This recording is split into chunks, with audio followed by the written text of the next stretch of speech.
Secure your tinfoil hats, buckle down tight, and hold on loosely as we soar over the rocky tops of the La Platas on a Rocky Mountain high, get sucked into the vortex of the Four Corners, and settle down snugly at mile marker 420 in colorful Colorado.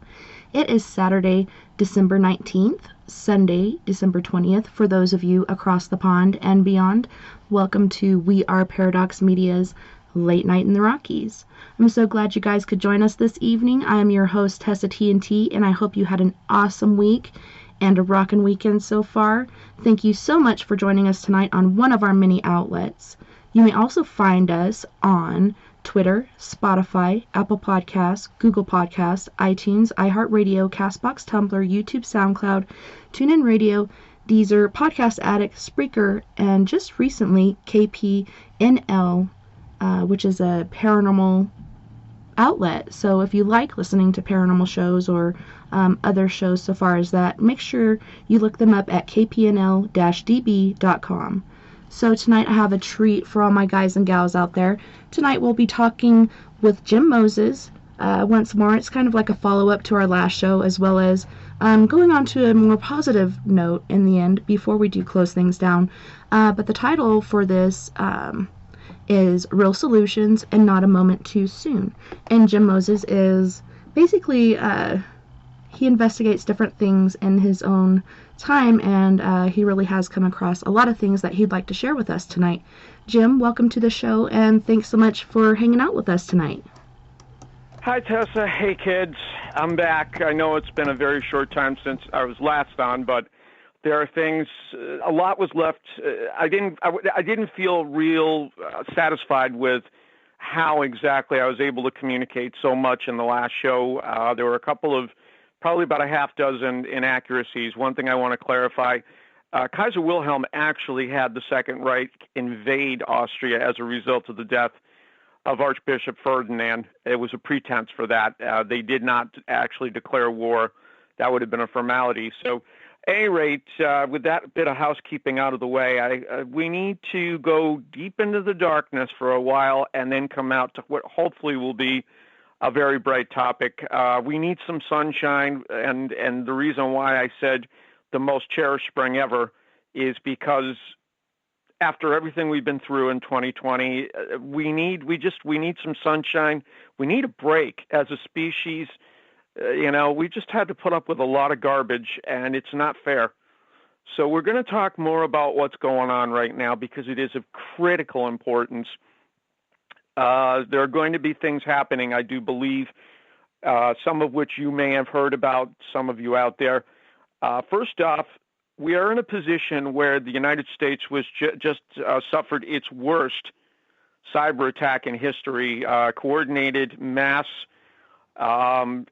Every single aspect of our safety was compromised. Nuclear, I don't know what the word is, nuclear status, I guess would be a good way of putting it, in terms of energy generation, in terms of military considerations, with respect to missiles, bombs, so forth and so on. The whole electrical grid, we've been made more vulnerable than any time, and it is an act of war. It has been characterized as such. Whether or not there'll be a formal declaration is hard to say because we're in uncharted territory here. There's never been quite this kind of conflict in the past, so it's hard to say exactly what will happen, but some specifics.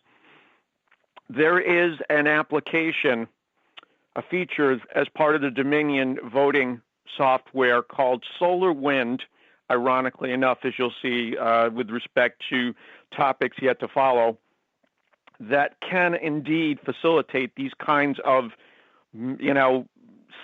wide-scale assaults on our national security.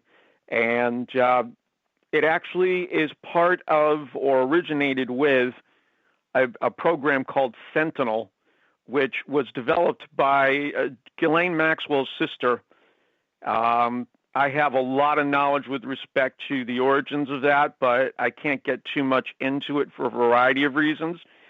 As you may recall, I talked about their father, Robert, basically introducing Promise Software PROMIS software that originally was designed to be able to maximize or rather optimize assortments of juries to bring about the most favorable outcomes for those that were utilizing the software. But it also contained a backdoor, as does SolarWind, which allows for various agents to get inside our systems, our computer systems, to such an extent that it's scary. There's no other word to use, but it's just the beginning in terms of the fear factor. And I don't want people to remain scared. I just want them to be aware of what's happening so they're in the best position to respond. That is the absolute number one concern I have had for a lot of years, because it's important to me that I be able to. Mark Zuckerberg, basically, along with his wife Chan, whose family founded the Confucius Institute in China and as an instrument, an arm of the Chinese Communist Party, ended up compromising, influencing is the kinder word, our elections in November. And they stand to, if executive order, which depending upon whether or not the Supreme Court is able to function effectively, that too is compromised by all indications like never before, including the Chief Justice, who I believe is being blackmailed by some of the same people who Jeffrey Epstein, Ghislaine Maxwell, agencies in Israel, such as Mossad, whose head was assassinated week before last. I don't think that's a coincidence. The bottom line is that if Executive Order 13848 is exercised by Donald Trump, and it's necessary in order to be able to basically stop the incursions upon our security, there's just no other way to put it, Facebook, Twitter, and Google will be the possessions will be taken. They will be Zuckerberg. Everyone that now owns these platforms will no longer. What happens to them, I don't know. Whether or not they end up being assigned to other people, how it plays out. But in the short term, anyways, and possibly maybe a permanent basis, they're all being taken down. The odds are very high because of the circumstances, and that people need to know this. I am trying to prepare for it as best as possible, but it is a very strong contingency because of being able to stop the interference, the censorship, the inability of all of us to know the truth. And that becomes critical now more than ever for reasons that I'm going to get deeper into in a few minutes. But short term, basically, we have a situation where George Soros and Klaus Schwab, the World Economic Forum, in conjunction with the Chinese Communist Party, again, the World Economic Forum and European Union almost being synonymous at this point, ground zero being Switzerland. The United Bank of Switzerland, one arm of it is owned primarily by members of the Chinese Communist Party. This is not an accident, as I said, about so much else surrounding these circumstances. And we're not going to have resolution until drastic steps are taken. I'm not happy about it. Make no mistake. I'm not happy that the only person on earth right now that can stop it is Donald Trump. But that's the reality because of the steps that have been taken during his first term. There were other things that went on before that, but the primary things that will be used as weapons against this continued sabotage of our electoral process, of our way of life, this has to happen if the Supreme Court's not going to be of any use, which, as I say, looks like a distinct possibility. But there is a very dark secret hiding behind the Great Reset that is not well known and is of grave consideration, to say the least. I'll talk more about that, but there's something that needs to be known in conjunction first. Okay. There are two researchers, commentators, however you want to put it, one fairly well along, definitely a little bit of a character by the name of Douglas Vogt, VOGT. He's involved with something he created called the Diehold Foundation. And what it basically talks about, I've mentioned this in passing previously, is periodic global cataclysms. There's just no other way to put it. It's, I hate being the one even talking about this so close to Christmas and Christmas 2020, no less. But I feel like that if we start focusing on this next year, it's just going to make 2021 even worse than it might otherwise be. It's better in my mind that people know now what we might be facing relative to the indications of the last 50 years, and that requires a little more history that I didn't have an opportunity to get into in the last show. As Vogt basically points out, there was something called the International Geophysical Year, 1957 to 1958. I don't know that it was a formal year, where you had, one numerical assignation, 1957 or 1958. It may have been half and half. But there was a stamp that really telegraphed exactly what the concerns raised by that designation are. And you have a situation where you're talking about something called the International Geophysical Year, yet there's no sign of the Earth on the stamp.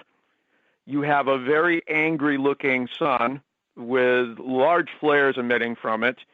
Then you have the two hands which Michelangelo featured as part of the Sistine Chapel depiction of God reaching out to Adam. And it's kind of like, okay, what's going on here? This is really strange. But as it happens, NASA was founded in that year, 1958.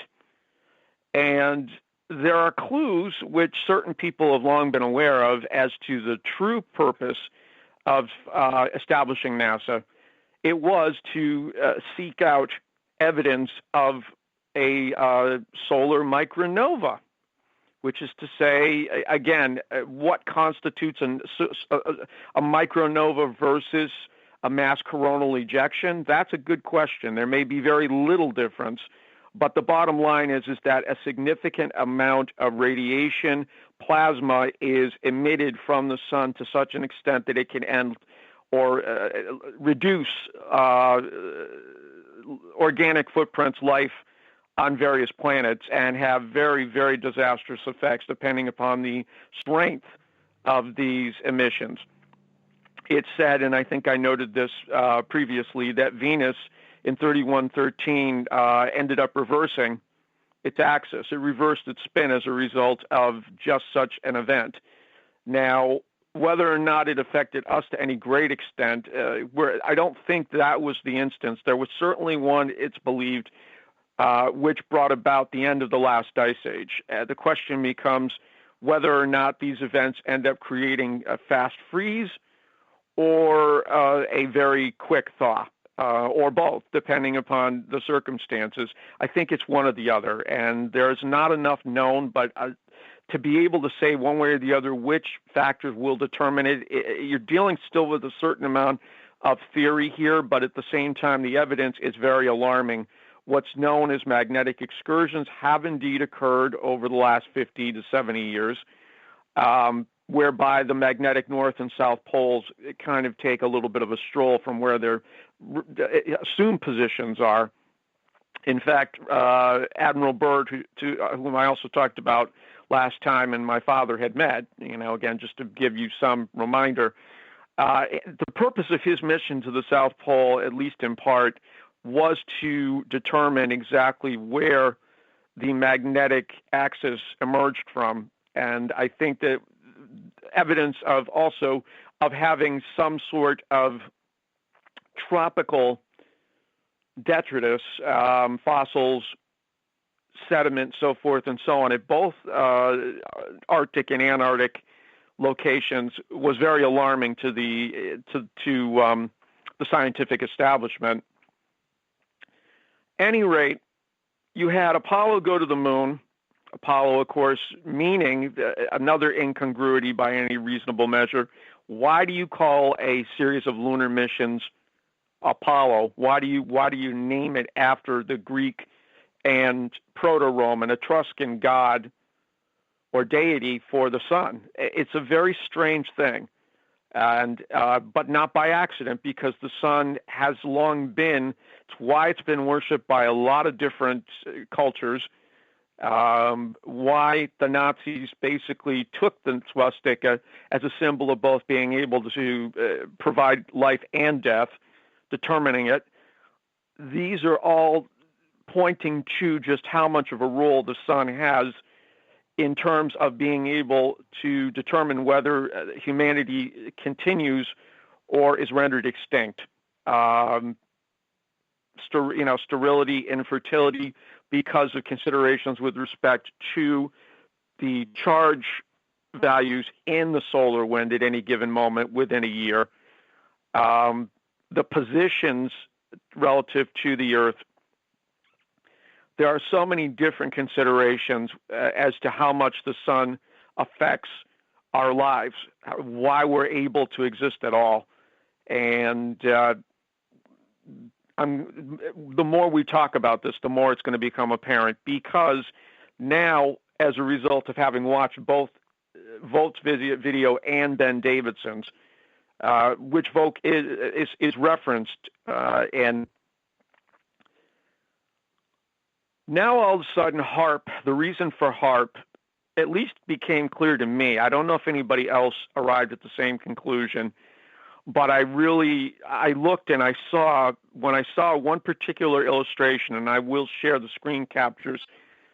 HAARP is said to have had the effect, in addition, the cover story, as I understood it, for quite some time, since 1999, was to sufficiently thicken the ionosphere so that it would be able to bear a far greater, an exponentially larger number of distinctive frequencies for the purpose of utilizing different types of mobile technology, certainly 5G being part of that mix.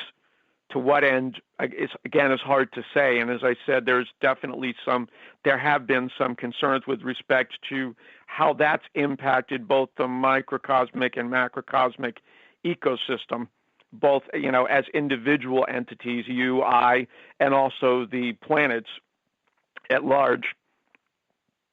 But what becomes apparent to me is the fact that it also elevated the ionosphere quite a bit from its usual position. Now all of a sudden it became clear that this could be a very useful attribute in the event of having some sort of mass coronal ejection, a comet approaching close enough to be able to disturb various types of, what's the word I want to use? Well, functions, functions of the planet. This might be a way, if you could turn the ionosphere into, for lack of a better term, the best way I can put it, a metamaterial that had resiliency, that as a result of introducing sufficient amount of heat or resonant information of any kind, you would create the ability of at least lessening the depth to which something would end up impacting or threatening to impact the planet itself and create all sorts of just nasty, nasty chaos, truly disastrous 1 to 2 mile high tidal waves, earthquakes, volcanoes, crustal slippage, it's thought. But again, that's not been substantiated. It was something that Einstein, in conjunction with a professor to whom I made reference last time, Charles Hapgood, who, among other places, taught at the University of Massachusetts, was actually an agent for the CIA, disinformation agent. It was revealed, and I hadn't been aware of that before I watched these videos, and that was after the last show on December 5th about the Great Reset and what its implications are. But as you can see from tonight, there's a lot more going on behind the scenes in terms of looking at the reasons why depopulation becomes a very big concern, because the nature of this cataclysm, if it comes on full bore, going underground will not be an option, as Vogt points out quite clearly. There will be, unless there's a way of being able to generate oxygen into perpetuity, which may very well be possible, there are other considerations with respect to infrared sustenance by infrared, as I've talked about, infrared spectrum, which is critical in terms of being able to maintain life. Gerald Pollack, having been at the University of Washington, having demonstrated that with his experiments, that it ends up affecting the length of telomeres, relating directly to aging, and also that the structure of organic structure appears to be optimally maintained by infrared rays, radiation. So these are things that are going to have to definitely be taken into consideration if we are forced to go underground as a result of any such cataclysm. The ideal would be to find some way of, with the least amount of disruption to the ecosystem, and that's a very big concern. This is why I want to have this conversation with some leading thinkers. And if any of you out there know people that want to talk about this, that are involved with these concerns, I absolutely, please do direct them to me through Tessa, because we only have, according to Vote, we only have the event is supposed to occur as it stands right now based on previous timetables, only 25 or 26 years from now, between September and December of 2046, which most of us will still be alive at that time, including me, unless, unforeseen events occur in terms of illness or so forth. Don't even want to put any karma into that. So this is a very, it is the defining concern of our lives right now. It is huge. It's almost overwhelming, more overwhelming than anything else probably we've encountered in our lives. The Cold War was bad. There's no doubt about it. The threat of annihilation by nuclear means, atomic bombs being dropped on us, those were not little things either. But this is it. This is the proverbial 800-pound gorilla, the white elephant in the room. And I don't exactly know what each of us can do except be mindful. And one of the things I really wanted to emphasize tonight is an alternative way of living that would allow any one of us to be able to contribute ideas, insights, which might be of value, because we have been, as a society, so completely discouraged from believing that we might actually be able to come up with the answers ourselves. The instinct, the intellectual curiosity has been more or less kind of just blocked for a lot of kids, a lot of people. And it has nothing to do with their intelligence. It has nothing to do with their ability to think, to understand. And it's just, now it becomes an acute need, a really, really acute need to try to do something about responding to this. I firmly believe the technology exists even now. Maybe it's not been fully tried out, recognized, but we've got to be able to do something. I'm stuttering trying to figure out a way of being able to communicate this where I feel like I've been effective in doing so.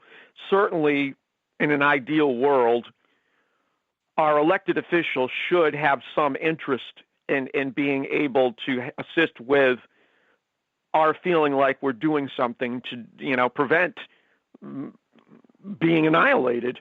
But I don't know. I don't know if it's too soon. I don't know if there needs to be a certain amount of shaking out occur first. I am seeking out as many people as possible that I feel like I can. I tried.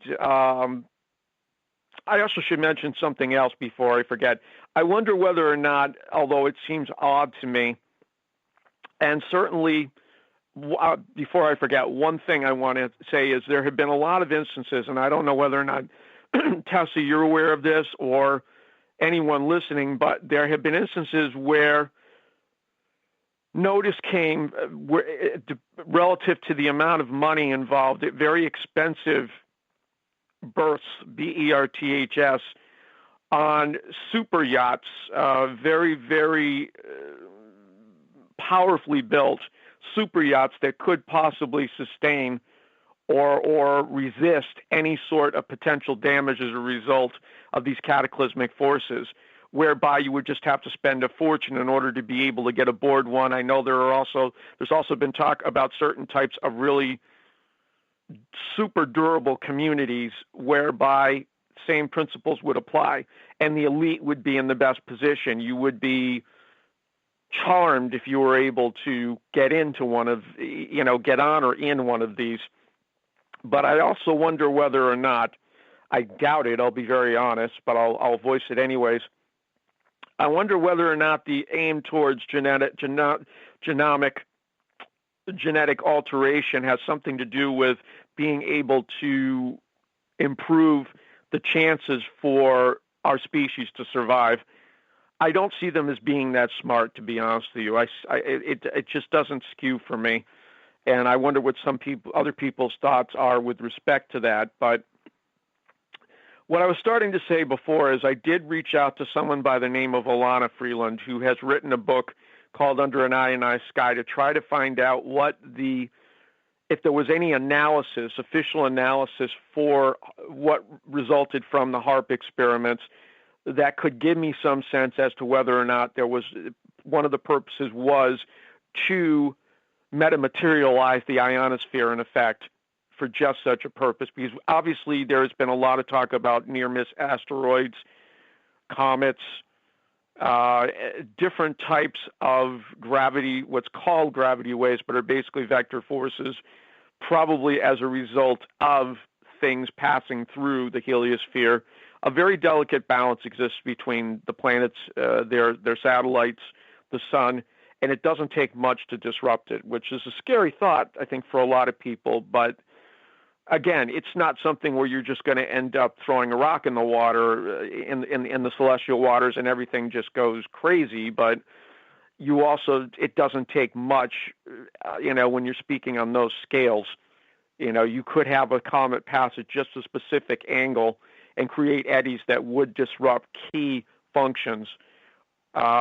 A big concern for me with respect to any sort of geoengineering the ionosphere would be how precisely the deflection of these forces, for example, a mass coronal ejection, micronovae, whether or not it would affect the moon, because the moon also has a very strong bearing on various types of life functions, circadian rhythms, although the Schumann resonance is part of that. There may be a partnership with respect to the moon and the Earth to be able to keep life stabilized by these particular functions, including female cycles, for lack of a better euphemism.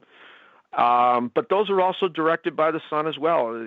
As we talked about before, the charge values and the solar wind have a direct bearing. It's the origins of the astrologic distinctions of personality traits assigned by astrology. And just a lot of things to talk about, a lot of considerations when you're looking at this sort of notion, this mass project. What really has to be looked upon, and again, it's kind of not the ideal analogy, but a new Manhattan Project, because the Manhattan Project at its core, again, no pun intended, was not something that was especially desirable in the scheme of things. Dropping atomic bombs, having to race the Nazis in order to attain atomic capability is not. It's just not a happy set of circumstances. But at the same time, it's the same scope. It's the need to be able to have all hands on deck. Everybody be in a position that they are able to think about this, believe that they can contribute. And that really brings us out of the darkness and into the light. Well, I had a couple of questions before we move on to the happy space. But as far as we're talking about astrology and sunspots and solar winds and such, there's been a lot, like a big increase in these things. Just recently, I saw that there was a sunspot on the sun that was bigger than the Earth. It was the biggest one that we've seen so far. And I don't know if this is in line with that, but we had some massive solar flares as well. Supposedly, we were all supposed to see the northern lights at a lower Yep. place, and it's just been pretty intriguing.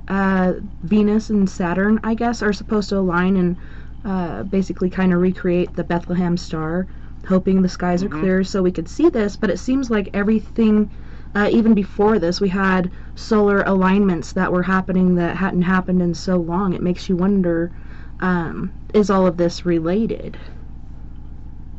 And the short answer is yes. How, obviously, is the big question.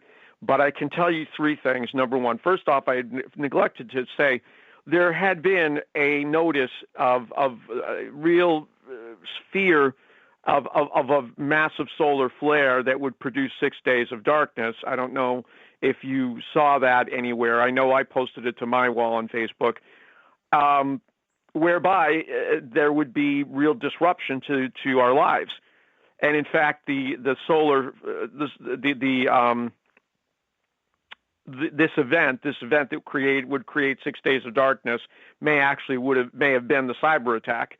It's, now that you look at it in retrospect, especially when a program called Solar Winds is involved in being able to facilitate it.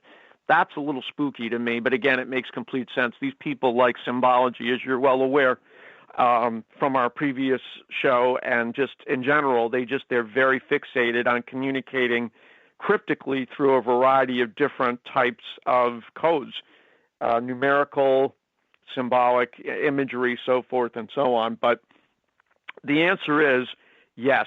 There is a direct correlation between sunspots, number, size of sunspots, and the solar minimum, which is the colder. In other words, it's the least amount of activity, but probably deceiving in the scheme of things, before a mini freeze.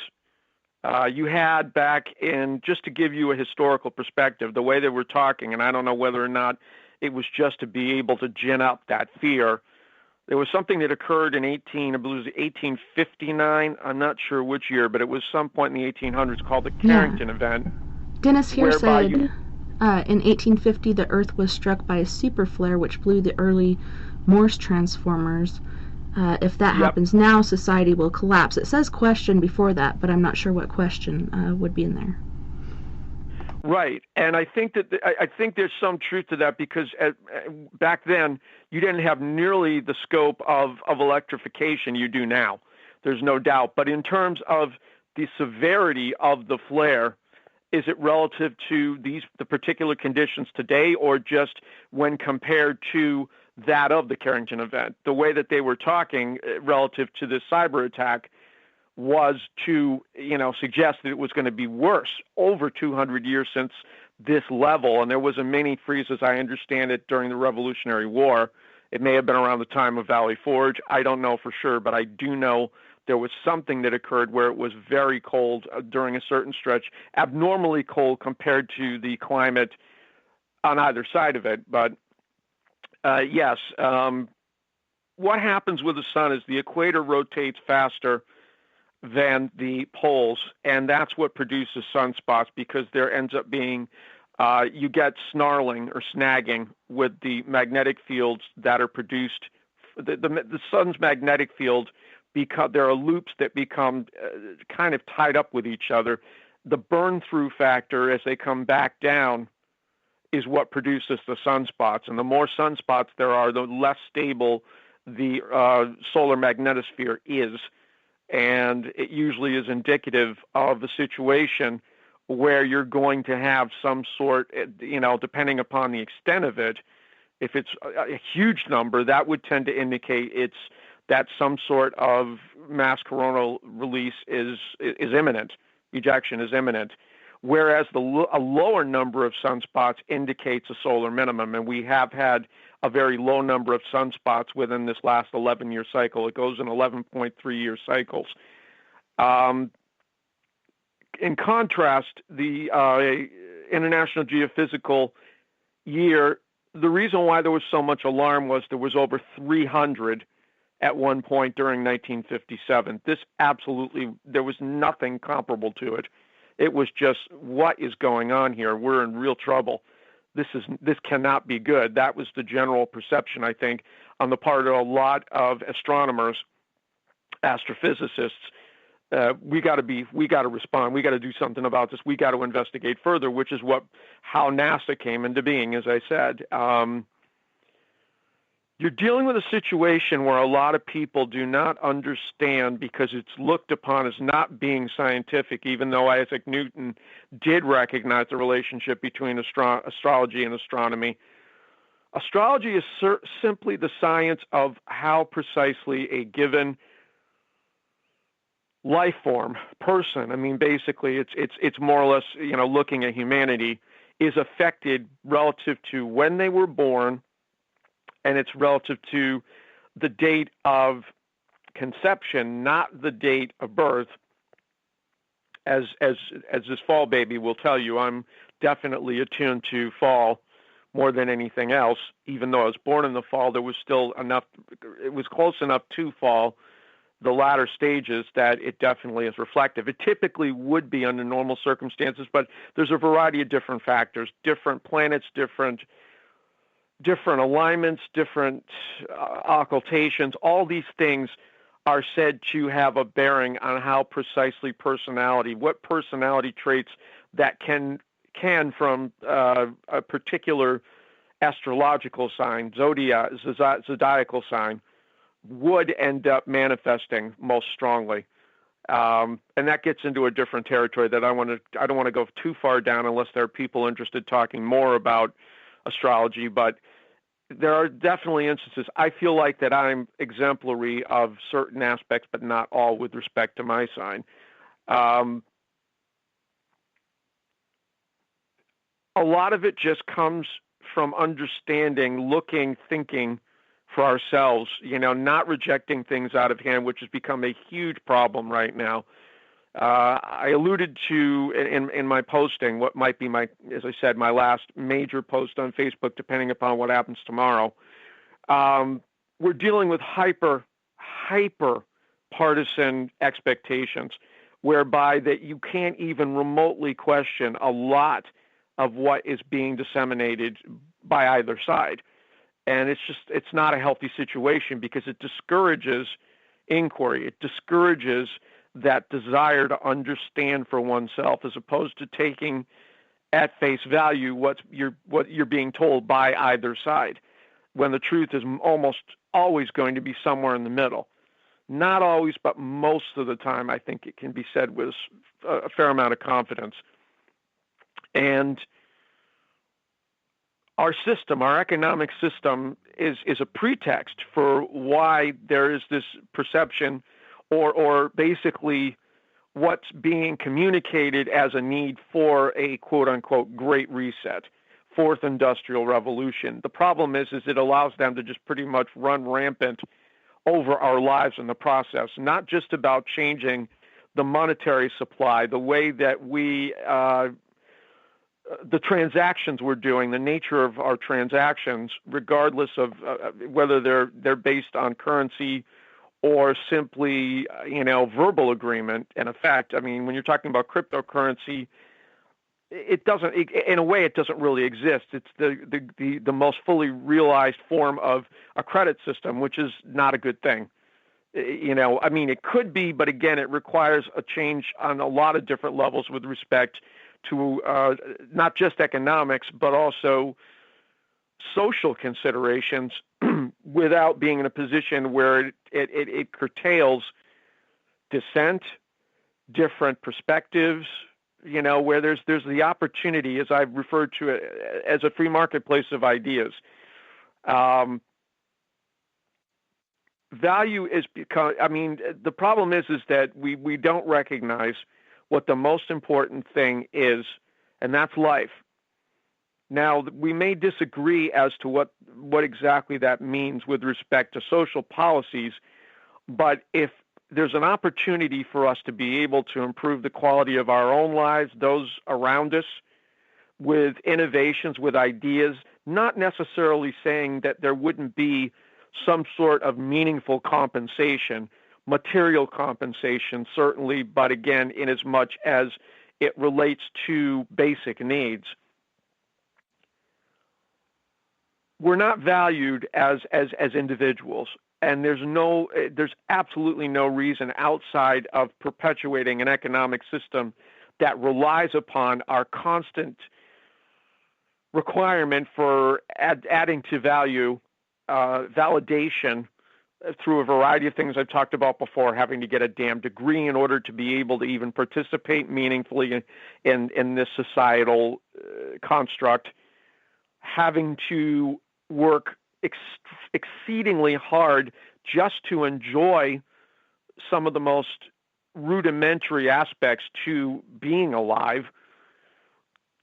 We need to get to a point where there are no more, there are the least amount of obstacles, obstructions to doing things, that we have far, far greater freedom. We have resources, hopefully, of some sort that allow us to pretty much do things because we want to explore those avenues without being in a position that there is a toll taker. I think that it's not unreasonable for there to be an instrument to contribute materially, certainly with respect to, I struggle because I'm one of those people, and there are a lot of you out there, there are a lot of us out there, put it better, who have minds that can contribute mightily provided the opportunity. And that brings me to the topic of looking at what the ideal economic philosophy should be. And it satisfies pretty much every major concern related to the other ones, the more ones commonly recognized as such: socialism, capitalism, liberalism. And that's our entrepreneurialism. It's about providing opportunities. Now more than ever, it becomes critical because people need to be able, the value that may exist, which isn't necessarily going to be recognized under the prevailing conditions, which could provide an answer to these challenges that I'm talking about with respect to a global cataclysm, with respect to compromise of the ecosystem, outside of what are classic, well-beaten ideas regarding quote-unquote global warming, climate change, which, as a result of what I'm talking about tonight, it should be pretty apparent that it's originating all with the sun, or most of it. A human-generated climate change is a drop in the bucket compared to what we're talking about here. In fact, again, with disclosure culture, more alternative news sources, it's said with a significant amount of the trillions that have disappeared, 21 trillion being one figure that's thrown around a lot, they've actually tried to engineer ways of being able to control the sun's behavior. Now, whether or not that's a good thing, I don't know. What's going on in space right now, the Space Force, which was officially named the Guardians. I think today was the 1-year anniversary or something of the Space Force. Yes. And I do, it would not surprise me, I can't say for sure, that there are efforts being made in lower orbit, possibly in other locations, even in the solar system, which is crazy in my mind to contemplate that there are people on places they're not supposed to be yet.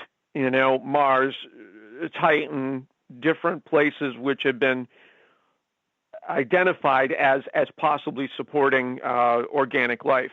Us, specifically, with respect to considerations about oxygen, risk factors with respect to disintegration, Titan having acid rain, methane, these things that don't seem especially hospitable to life.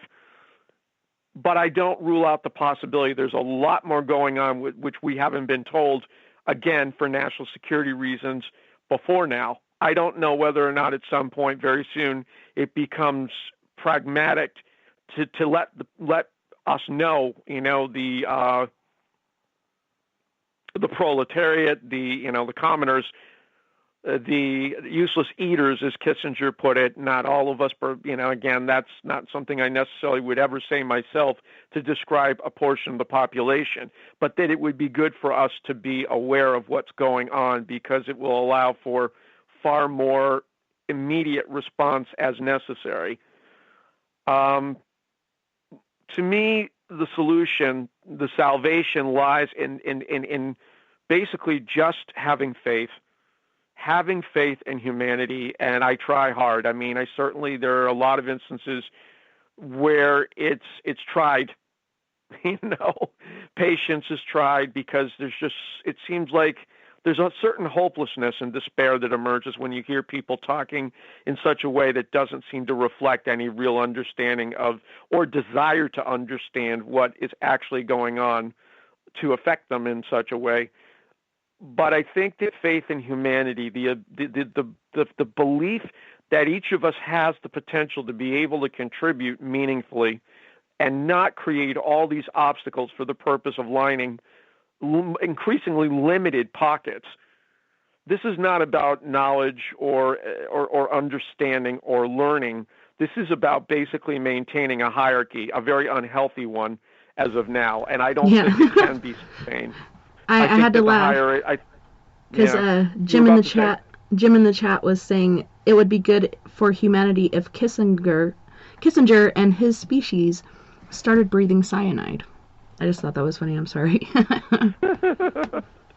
That could be taken in a couple of different ways, Jim. You could be alluding to a quick dispatch, which I wouldn't rule out. He is a ghoul, a monster of the first order, a product of the Rockefeller psychosis. And, Rockefellers are behind so much of what's gone on in our lives. I don't know how it is that how much they were. You can go back 90 years, as I've said, 80 to 90 years, and you see where our lives began to be hijacked by these people. The Rockefellers being a big part of it, but also the other families that I've mentioned, the Rothschilds, the Warburgs. And you have to just, as I posed the question in the last show, how is it that these people think they have a right to do commit these kinds of acts? And it scares me to ask the question, because although I know it still is just, wow, where is the line where someone says this isn't right? And I don't know. I really don't know. I know where it is in my frame of reference, and I think a lot of people do. A lot of people end up turning to religious guidance in order to be able to determine that. I've never needed to do that. Certainly there's an echo of it in a lot of ways. Most of my values are not incompatible with various religious values, particularly Judeo-Christian, but at the same time, there are absolutely places where I part company. And I think it's important to understand very much that there's a scientific basis as to how we are able to understand so much that we have been discouraged from doing so millennia intermittently. There were certainly times where I think that wasn't so much the case, but we're still dealing with a situation where it's a matter of survival. It's a very cannibalistic approach to living. Dog eat dog is not just a euphemism. In a way, it's just kind of, it's reflective still of a very prevalent way of thinking. And a lot of what I'm talking about, this is going very fast, I'll be honest. I don't know. I think we've covered a lot of what I wanted to in order to be able to address the concerns I talked about at the outset, feeling like there was a certain amount of incompletion with the last show. But something I want to say right now that I think is important, Christianity, however much Jesus was the voice for a lot of what appears in the New Testament, and I mean, there's been constant debate about that, as to whether or not he was the figure that was representative of a particular movement, which it would seem is the case, a far more evolved one relative to what had predated it in Israel, in the Holy Land, the Levant, whatever euphemism you want to use for that part of the world. But I know that a good number of your listeners are familiar with David Wilcock. He has a lot to say. I bought the Sourcefield Investigations many years ago. Well, not many, but a lot. I'm thinking like at least 7 or 8 years ago. And one of the things he talks about in that that really points to the underlying message that Christianity, the primary message that I think needed to be communicated to a population which was so vulnerable to being controlled by various types of groups, religious, governmental, so forth and so on. In the Sourcefield Investigations, he calls to light the fact that there is a gigantic pine cone in front of the Vatican, which is not something that your average Christian, your average Roman Catholic is going to recognize the symbology of. But it is a, what's the word I'm looking for? It's not coming to me. It's a symbol. I'll just use the word symbol again. It's a symbol for the pineal gland. And why is the pineal gland so important? Well, as a lot of people know, it's referred to also as the third eye. And I may have mentioned this in previous shows as well, but it does consist of the same ingredients, the same compound, has the same constituency as our two actual eyes, which means it's capable of reconciling luminal spectrum resonant information, light. So it's the first part of any given coherent organic system to emerge, and that's largely, I think, to be able to accrete photons, which, again, as I've said, are simply magnetons that have been exposed to medial friction. How precisely they reach the speeds they do, that's still a mystery, I think, to a lot of people. It's kind of taken as a given, and why light is able to travel as fast as it does, I really don't think even the physicists know that. I think that we can surmise based on the context that it has something to do with entanglement, information being rapidly exchanged between the media and the magnetons, but that being neither here nor there. The pineal gland is connected, I think, closely. It could be looked upon if you reference the whole notion of chakras in the Hindu faith, and all chakras are basically interfaces. I hate to interrupt, Jim, okay. but we do have to go to our first musical break. On this break, we have Mystique featuring Beauty and the Beast with If I Slip, Mocha Tea with Future Plan. We also have, oh my goodness, his name is different on the computer than it is here, but his name is Britt Casey with Mr. Cell Phone Man. And Mystique again with I Want It All. You guys don't go anywhere. We'll be right back after this musical break. I got dreams and ambition. I'm ready and I'm willing. I'm meeting this competition. You don't want to be my dinner. The whole shift changed when the music bang. Love the look on their face. I got dreams and ambition. I'm ready and willing. I'm meeting this competition. You don't want to be my dinner. The whole shift changed when the music bang. I just love to see the look on their face. And if I slip, I'm about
thought you knew you can't wear my shoes, not do what I do.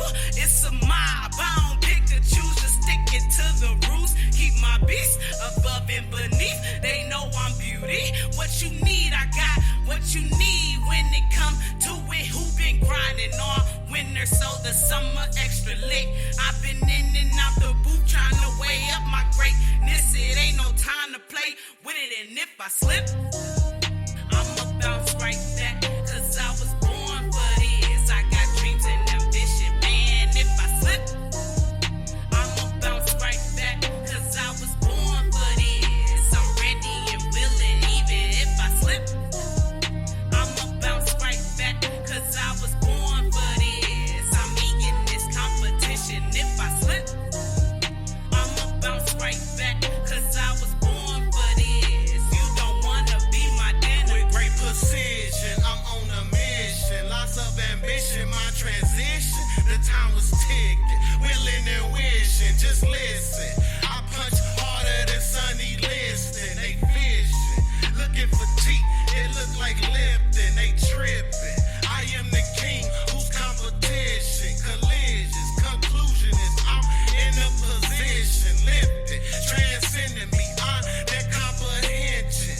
Time to hang it up, swaggerific, the lynchman. You know how this goes. Just follow the street codes. We make it look easy, like we putting in cheat codes. Beauty and the beast is in beast mode. Haters on the sidelines, I tell them to keep score. I go crazy on the beat, tell Spaz to keep it low. You know Mystique, close with a toaster, you won't toast.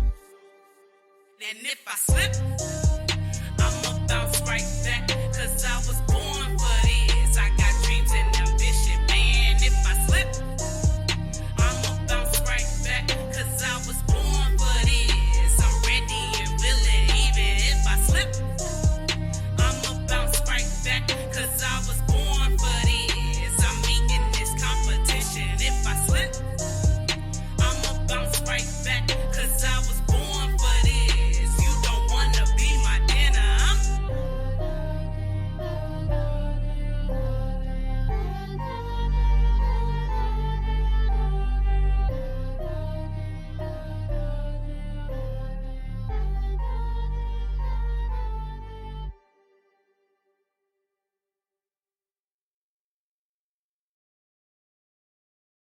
Boca T, let's get it. Future plan is to get you, boy. You all that I think about when I get you. I'ma treat you right, keep you close to my heart. Future plan is to get you, boy. You all that I think about when I get you. I'ma treat you right, keep you close to my heart. Future plan is to get you, boy. You all that I think about when I get you. I'ma treat you right, keep you close to my heart. Future plan is to get you, boy. You all that I think about when I get you. I'ma treat you right, keep you close to my heart. How could you love a man who never been loved? How could you show him something he so used to lust? I know I'm young, but I know I can be the one. If he open up his eyes and know I'm the one he can trust. Support and good loving is all a nigga need. All that bullshit niggas give you is a test to see if you'll leave. And if you leave, you are not a strong queen. Cause a queen will stay still, pray and be there for her king. Future plan is to get you, boy. You all that I think about when I get you. I'ma treat you right, keep you close to my heart. Future plan is to get you, boy. You all that I think about when I get you. I'ma treat you right, keep you close to my heart. Future plan is to get you, boy. You all that I think about when I get you. I'ma treat you right, keep you close to my heart. Future plan is to get you, boy. You all that I think about when I get you. I'ma treat you right, keep you close to my heart. I love the way he carry himself, I love his swagger. He had me at happily ever after. No fairy tale, this man I really wanna capture. A peek at you, got my heart beating faster. No road runner, but you got my mind racing. Still can call you up and don't know what to say. My friends might say I'm dumb, my friends might say I'm stupid. Then again, why take advice from single women? Future plan is to get you, boy. You all that I think about when I get you. I'ma treat you right, keep you close to my heart. Future plan is to get you, boy. You all that I think about when I get you. I'ma treat you right, keep you close to my heart. Future plan is to get you, boy. You all that I think about when I get you. I'ma treat you right, keep you close to my heart. Future plan is to get you, boy. You all that I think about when I get you. I'ma treat you right, keep you close to my heart. Let's Build an empire, a dream I desire. Like Candy Crush on the Monday, got butterflies feeling funny. Blunt out the blunt, can't get no higher. Like a fiend who needs sexual healing. Boy, bless me with that business. You're my teacher, you get my undivided attention. Boy, would you come my way and answer a simple question?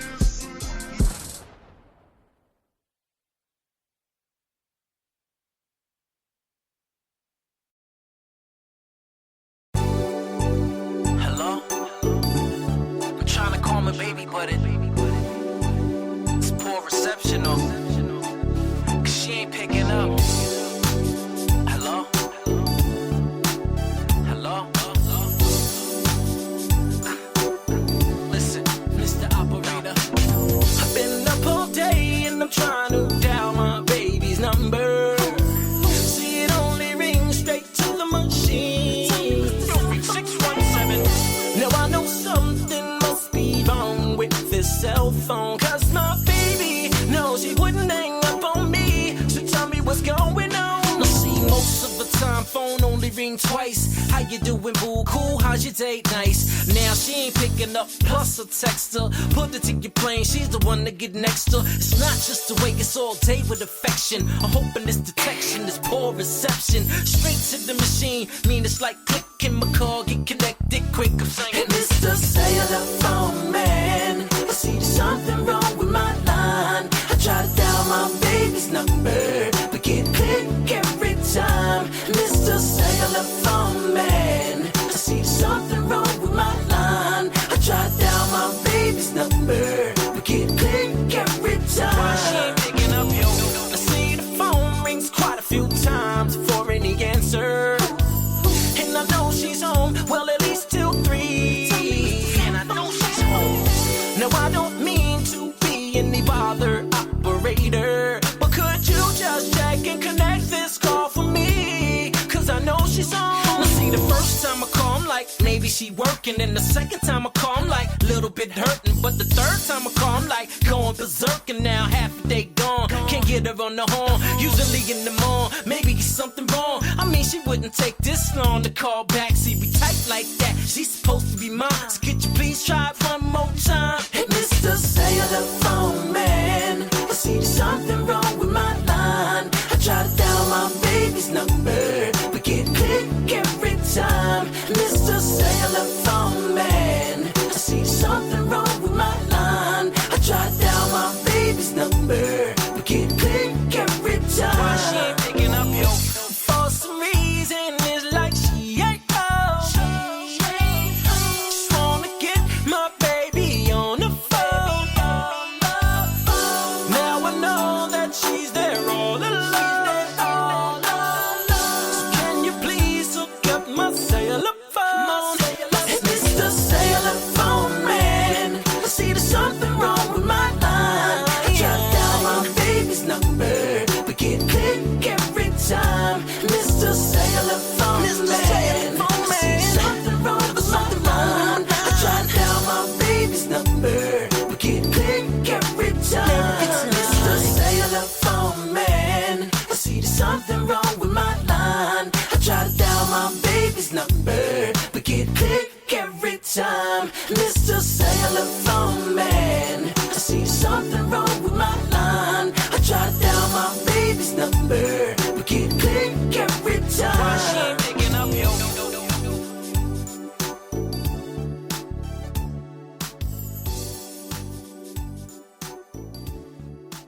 Why she ain't picking up, yo?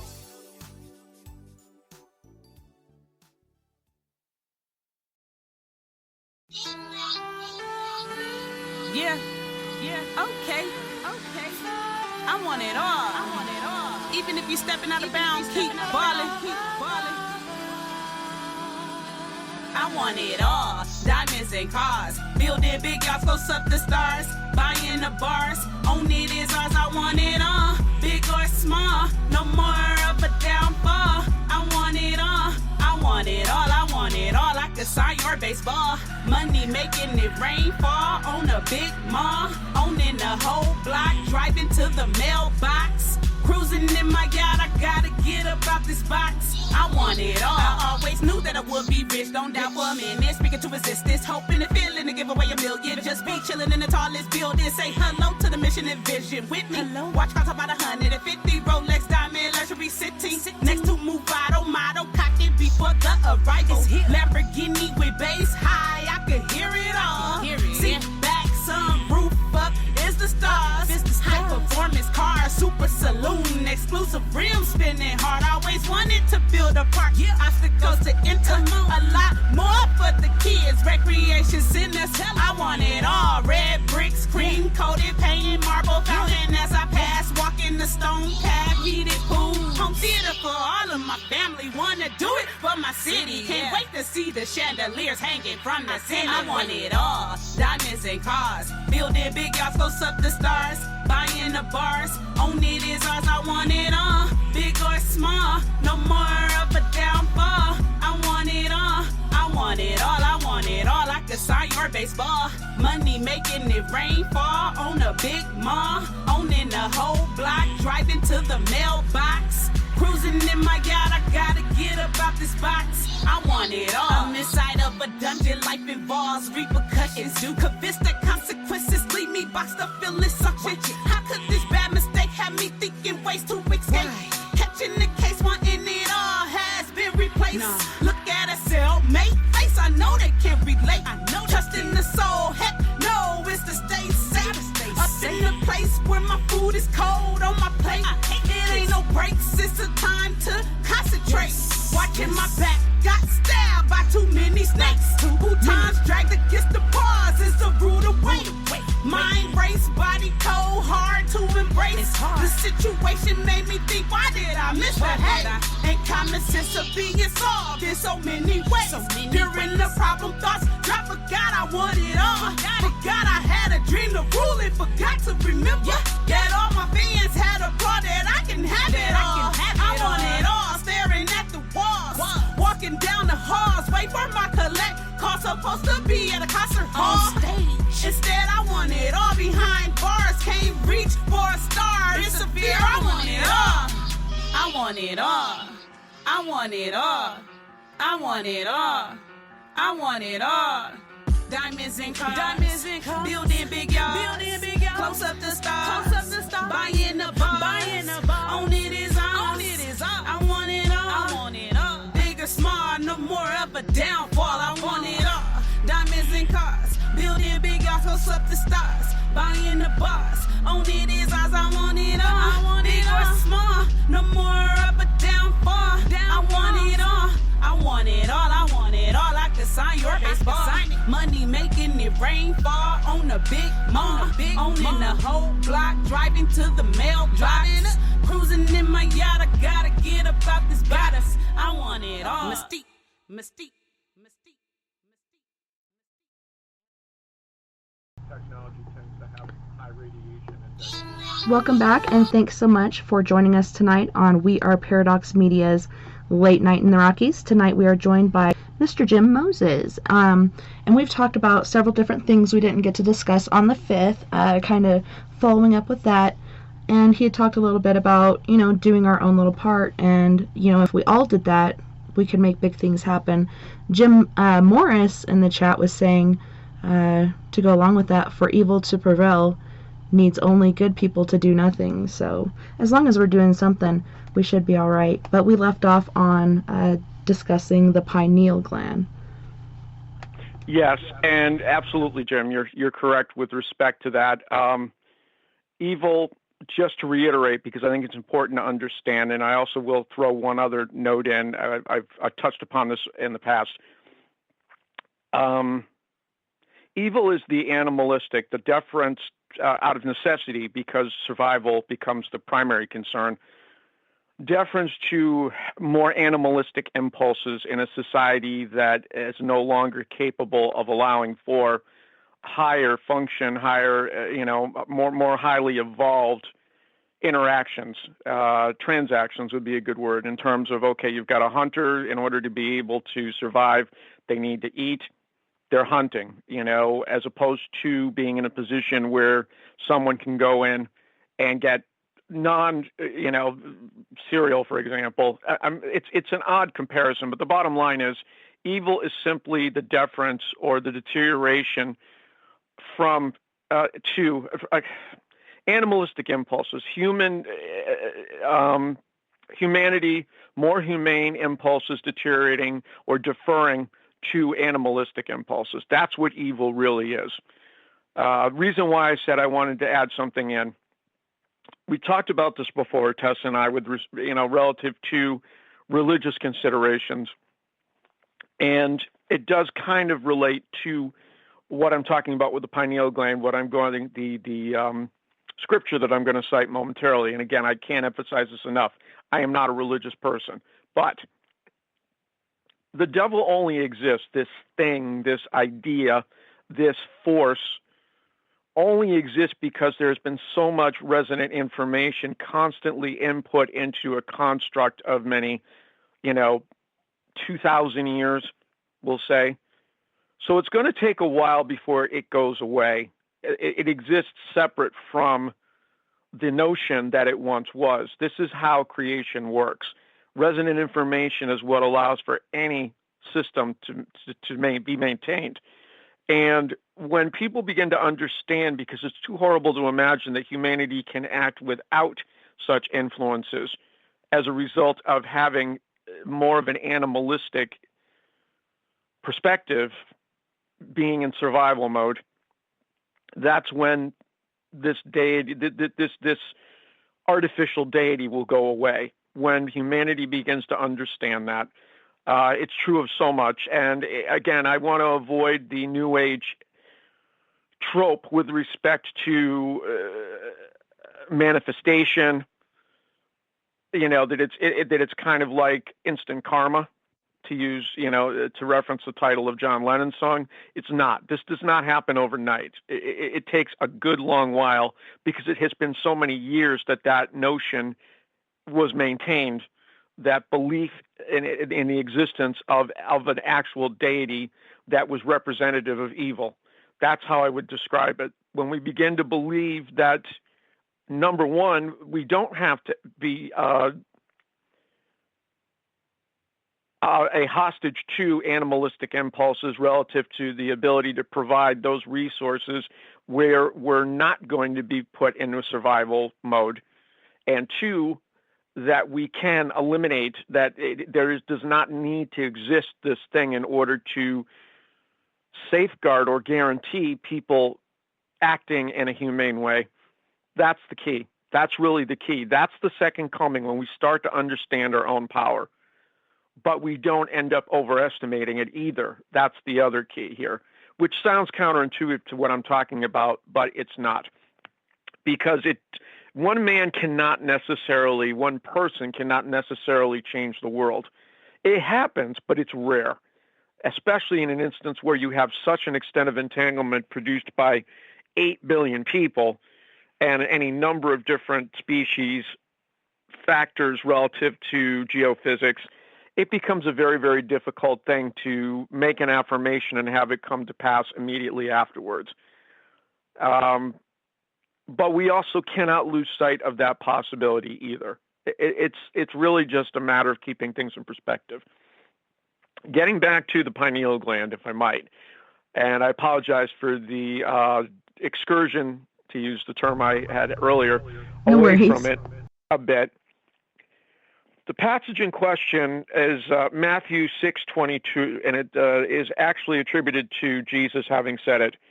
The light of the body is the eye. If therefore thine eye be single, thy whole body shall be filled with light.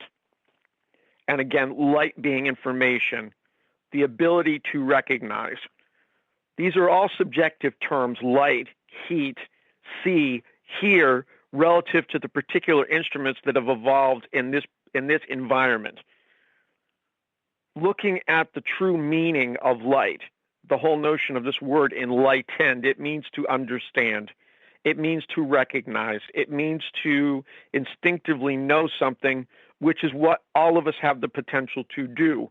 We don't live in a world that allows for it easily, if at all. There have been certainly instances of some people that had that luxury, but also there was, most of the time, because of the threat it presented to those who relied upon maintaining that added value, that perpetual validation, they would basically act very rashly, as you will see. I mean, the Spanish Inquisition being an example of that, certainly one of the worst.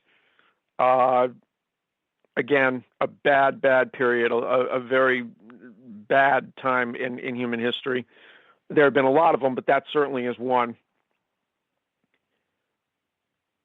As a Gnostic, as someone who has information come to me very quickly at this point in my life, I can tell you, every last one of you, without exception, if you believe, if you really understand the value of knowing, of understanding just in general, of being in a position that you can respond to any number of different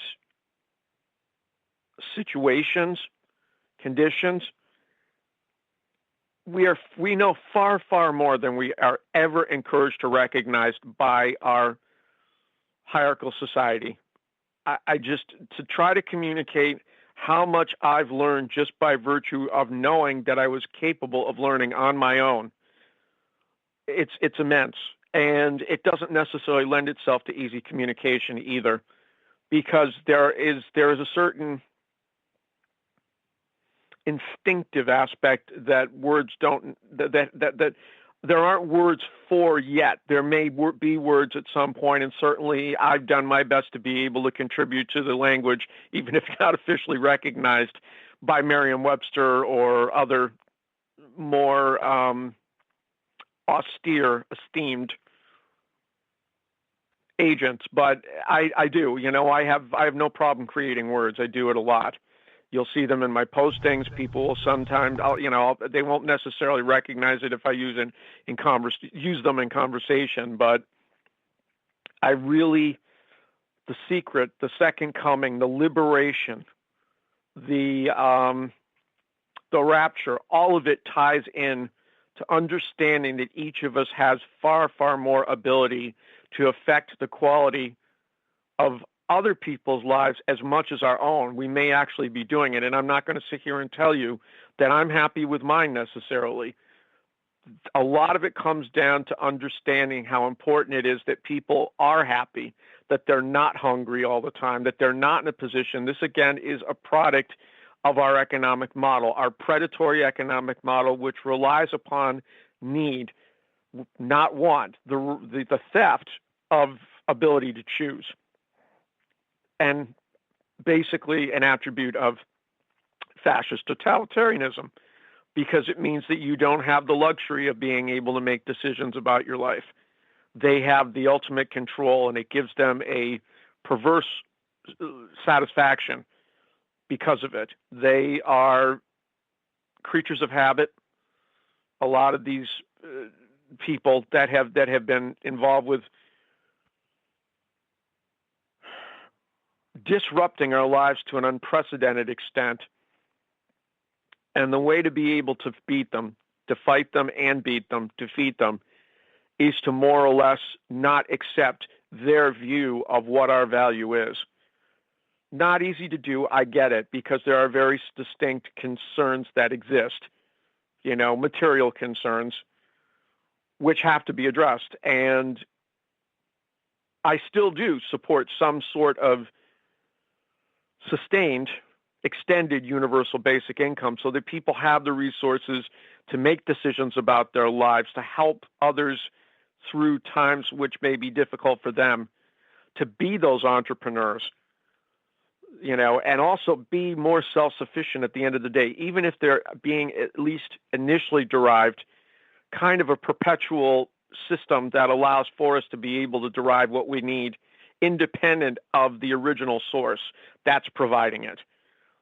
The technology certainly exists, but unlike what's being espoused by those that are pushing hard for the Great Reset, Fourth Industrial Revolution, it's about the least amount of control, the least amount of management oversight, except as relates to prevention of corrupt forces coming in and compromising it. It's not about centralization of functions, of services, of operations. It's about decentralization. It's about having that faith that people are capable of making informed decisions about their lives, that they can live in peace, that they are responsible enough. They don't have those animalistic impulses naturally, that those are things that should, by all rights, no longer be dictating how people are behaving. And I don't think it is. I don't think this is a natural state. I think this is a very contrived, artificialized state. By denying access to various types of resources, it puts us in a position where we are far more animalistic as a society. Now, some of us as individuals, a lot of us as individuals, probably are not animalistic by nature, even without the intercession of religious traditions. But how do you get to the point where there's enough control over our own lives, where there are not so many conditions attached that are relative to the more animalistic cultures?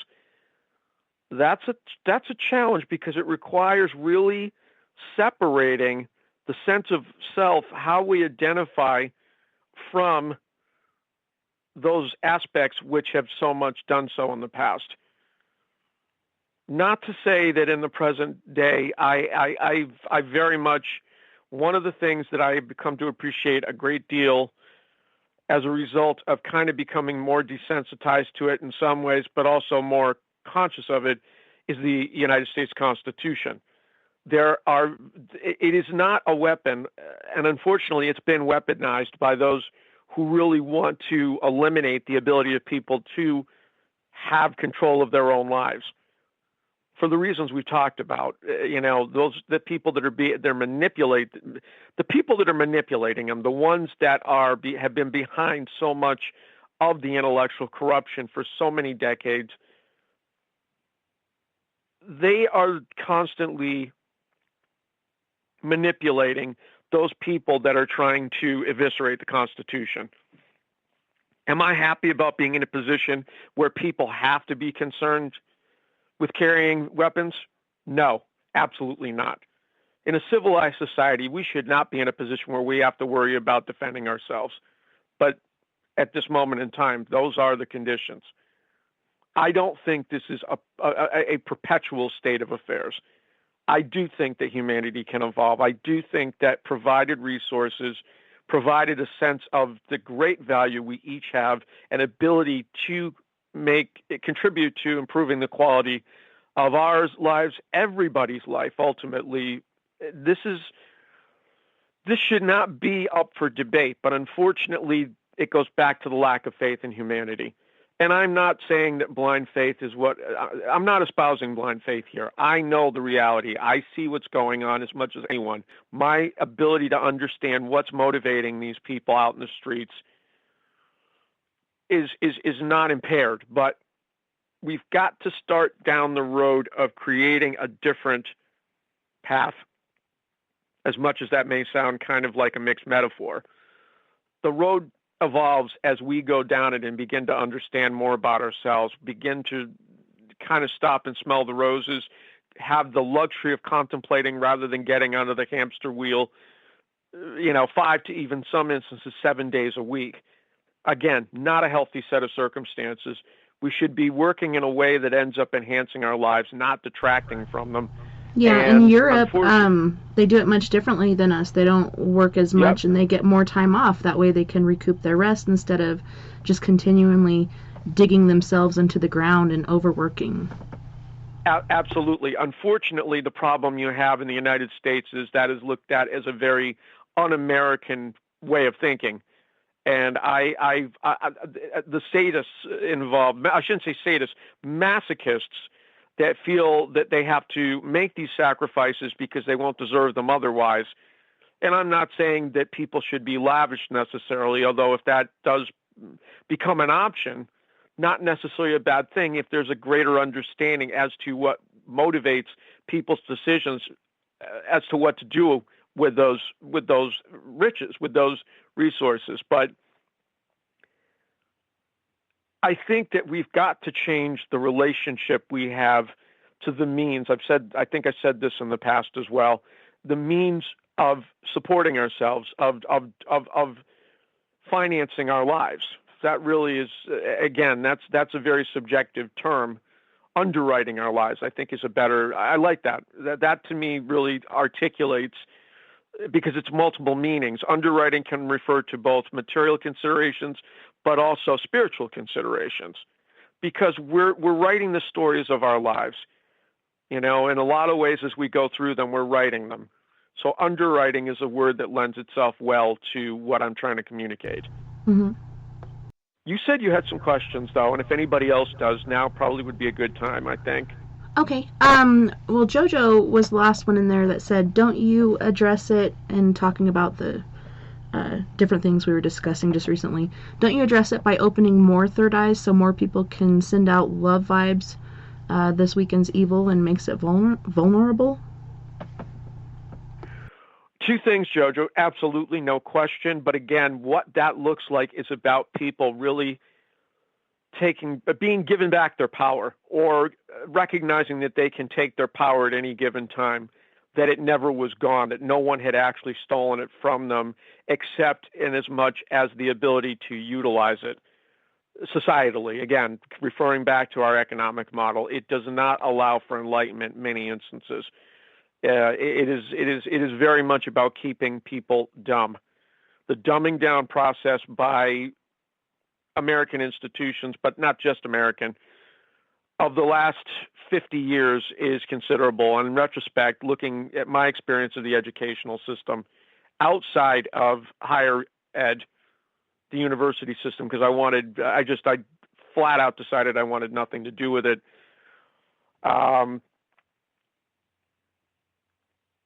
There's a lot of discouragement, as I've said. There's not a natural impulse on the part of most people to really recognize the truth of who they are, the full truth, in terms of the power that they have, the ability, what they already know. Our society needs to encourage. These people that are beginning to ask the questions need to know that their inquiries, that there are no stupid questions. There are no bad ideas. From bad ideas, as I've said, emerge good ideas, and from good, great ideas that can change the world. But if nobody ends up feeling like they can voice what may be, in the view of others, a bad idea, not a malicious idea, but a bad idea, an idea without any obvious value, then they won't have the courage, and we can't blame them for that. Who wants to get leveled? Who wants to get absolutely excoriated for suggesting something which doesn't end up being of value because of the person who's hearing it doesn't have a frame of reference, or already has a pre-existing attitude about that particular, the origins of that idea, whether it be the person, the nationality of that person, the religious tradition. There is this need to be able to look at the value of information objectively is critical now more than anything. We talk about critical thinking. Objective value is important with respect to that. And there's so much subjectivity to value throughout our society, it makes it very difficult for people to even begin to consider such a possibility. That's what I've been trying to change for a good number of years now. I'm not going to sit here and tell you that I've had an enormous impact, but I do what I can, because I think the more people that begin to consider this, the better off we'll be as a species. Just real inclusiveness, too. I mean, this is a word that gets thrown out constantly. We hear about diversity. We hear about inclusiveness. We hear about equality. Well, this is the way to arrive at it. There's no better way, is to be able to really empower people to have that independence, to, remove the superimposition, the expectations of a very specific response relative to what is going to serve the interests and desires of a particular contingency. Again, going to the identity politics concerns, no referendum, no commentary as to the value relative to individuals of those decisions. But when it becomes a expectation for society to respond in a certain way to that group, it's difficult. It really is difficult, and a controversial topic. I grant you. Yeah, and I it have seems some very strong opinions. really difficult these about that. days to even have a discussion anymore. Seems like if you state No, your yeah. theory or your thoughts, you're automatically attacked, because I think people feel like their beliefs are being attacked, and that's not what we're trying to do. We're trying to have a conversation, because I like to hear different people's perspectives and, build on what I know by hearing, different things or studying different things, so on and so forth. We're all right in a certain manner, but like you said, with religious backgrounds, political backgrounds, whatever it may be, like, people just don't really talk anymore. They just either agree or they really, really disagree. Well, what bothers me again, Tessa, is so much of their attitude derives from that expectation. And I'll give you an example. And I almost shudder to bring this up, but I am very, very concerned about how much within a very short period of time that the gender fluidity issue, the gender fluidity consideration, has become prominent in the lives of younger and younger kids. I don't think it's healthy. I think it is a recipe for real disease in a way, because it doesn't provide for the opportunity to make a decision, an informed decision. And we haven't even asked the question, why is it so prevalent in such a short time? I think a lot of it is environmental. I think there are chemicals. Certainly, we know there is a chemical attribute to this. We know that there are very specific societal factors which have contributed. I have always said, if people make a decision to be a certain thing or a certain way, I support them every step of it. But I want to make sure that it's an informed one, because there can be grave mistakes made based upon that expectation, upon that artificial value, if you will. Well, yeah, and this has In been other going words- on for quite a long time, but like you said, it's more prevalent now. But even the natives have a name for it, twin spirit. There's different thoughts about it. It could be, there's so many people, different spirits could be being put in different bodies. Also, the fact that we are overpopulated, so perhaps genetically or naturally, we are becoming this way to go down on the population. Like, there's so many different things it could be. I think, to me, because it really doesn't affect me, I do have family members and really close friends that do consider themselves something other than what they were born as, and they've always felt this way, my brother being one.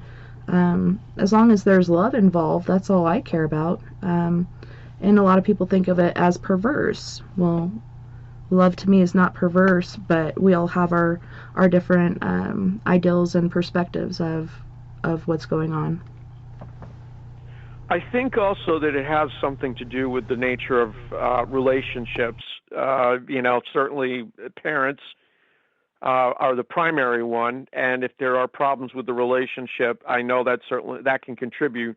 If there's already a chemical aspect in play, then it becomes far more likely. But when you're talking about, again, old souls, can 4 and 5-year-olds know when there has been, when a need arises, that they shift their focus as to how they identify relative to gender?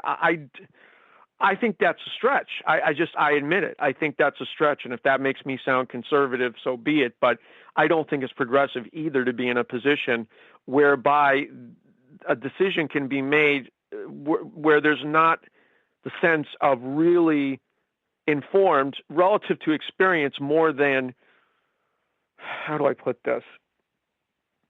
I respect the value of someone's sense that there is still a possible correction, and I don't use that in a judgmental term, but in their view, as they see it, a correction with respect to proportionality of male versus female.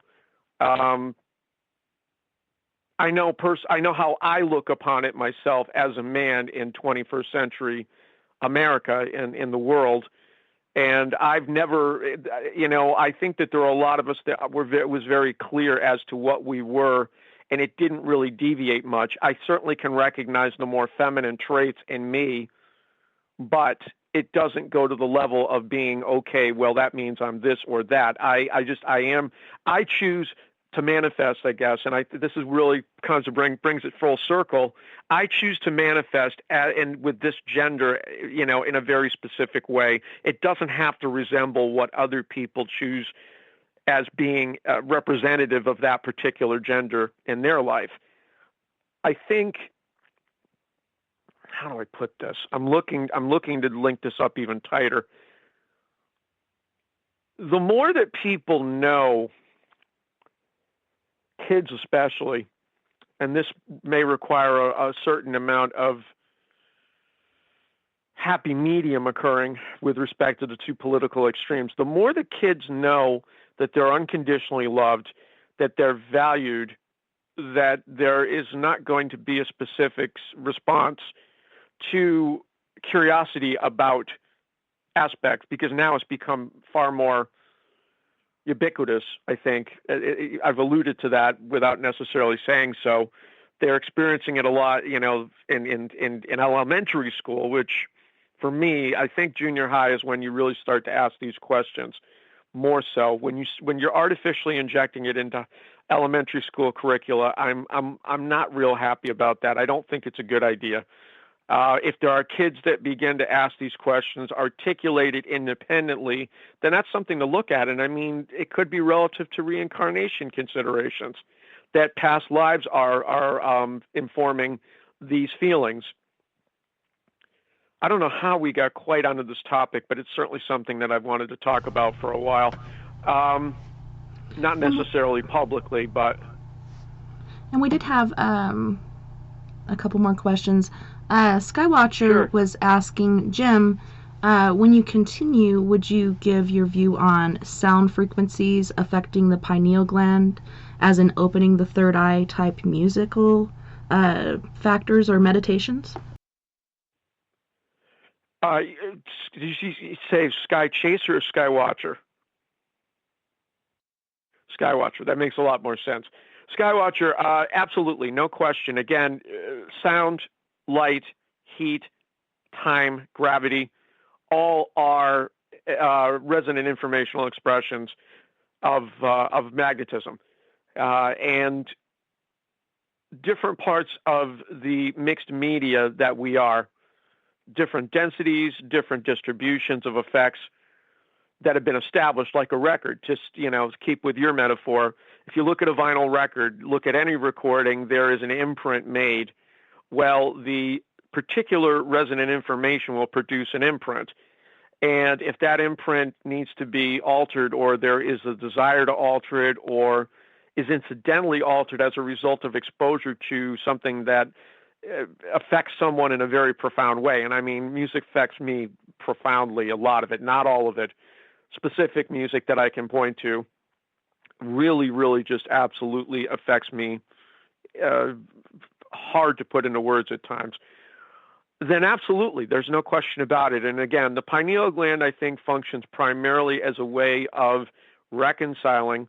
It is the first organ, and again, so tiny it is in the scheme of things, it is the first organ that is capable of reconciling at the earliest, in the earliest moments of existence, material existence, or hybrid material ethereal existence, which is really what the nature of it is. The first organ that can reconcile resonant information and really begin to distribute it in a way relative to a particular environment. That environment, we are products of our environment to varying extents. So if sound is introduced into an existing media that has been imprinted previously by various types of resonant information, there's no doubt, but it's a very specific type of sound which is going to reconfigure that media. Does that make sense? So he's agreeing too, or she's agreeing. He hasn't said anything. To me, it makes sense. Also, binaural beats, or binaural, however you want to say it, can be used for so many different things. And I think also purifying or cleansing the pineal gland. I think our diet has a lot to do with it as well. And you had started to talk earlier about chakras and how that's in alignment with our third eye chakra, close to the crown chakra. I'm not sure exactly what it's called. I'm not educated in such things. You're talking about the crown chakra, and I think it's important. What I am trying to do at every turn is to demystify, to a certain extent, make it less esoteric.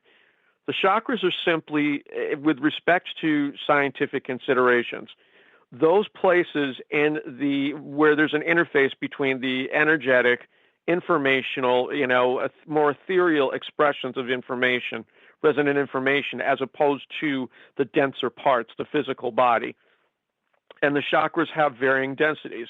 To be able to reconcile resonant informational effects of various densities, different frequencies, different wavelengths, but at the end of the day, all still goes back to that density factor, which is to say the extent within a particular set of circumstances, such as a resonant effect, which is a frequency, a vibration. But resonance is, as I've said before, a mathematical term when you look at it. Resonance is a combination of the effects between the sum of resonant information introduced into an existing media. The resonance becomes the difference between the two after that experience. And that's what chakras basically are, simply a point within a coherent organic system that has more of a perpetually transmuted nature, which is to say, this is what the term storing energy means, as I've said before.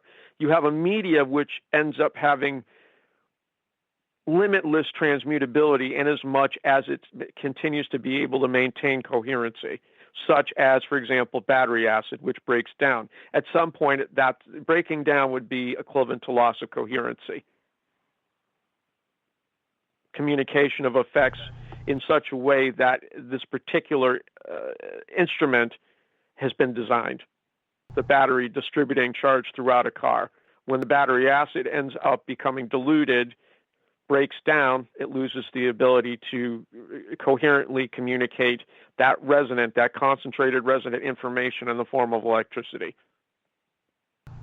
Yeah, and Skywatcher did pop in and say yes, and yes again, especially binaural beats. And it's interesting, I started to use those probably 6 or so months ago to help me get to sleep. I have since reverted back to just listening to YouTube and people monotonously talking to go to sleep because I do have tinnitus in my ears. Yep, and I have it occasionally myself. Yeah, I have it all the time ever since, not this last October, but the October before that. But with having to homeschool my kids and trying to get them on track and get them focused, I was like, hey, let's see if there's binaural beats for that. So I looked on YouTube, and of course they have these different playlists, some that play live and some that are pre-recorded. But it's pretty interesting watching that and the effects of it and how it did actually work and help them to stay on track and stay focused and be able to concentrate on their work better. It was pretty interesting. Well, that goes also to I can't think of what the term is. There's an acronym, ECFR, the tapping, where you tap on your temple with a specific frequency that it ends up being. Yeah. And I've tried that. I haven't had any specific results, but just to experiment, get a taste of what it was like. I can understand it in concept, but not something I haven't ever really had a need for it per se either, in my estimation. A lot of times people will recommend different things and it's just like, it's not for me. And I have done, I've tried a few different things at length. I did meditation for a while, didn't interest me after a time, and both guided in. Me too. I'd rather listen to some tunes. I will say it straight up. As much as I understand the value of Kundalini, I loathe yoga loathe it. There aren't words in the English language. I tried it. It's really hard, and I was over it. I just don't like it. It bores me. There's no point. It has a new meaning to me. I understand the value to other people, as I do with meditation. You know, that it's something that ends up being a way for them to reconnect, which is great. More power to you. Just not for me. I've never really needed those egresses, right? Ever. You know, there's almost no instance where I can say that a certain recommended discipline had much of a difference one way or the other. The one exception I would say is breathing exercises. Yeah. And I don't use them a lot, but once in a while. Yeah, a lot of people do yoga and breathing exercises and gaseous exercises with yoga. But, you know, I was going to a gym and doing The Biggest Loser, and we actually won 2 years in a row, but they gave these free classes to members, and one of them was a particular yoga class, and I was curious, never tried it, never was really interested in it, rather do cardio and weightlifting.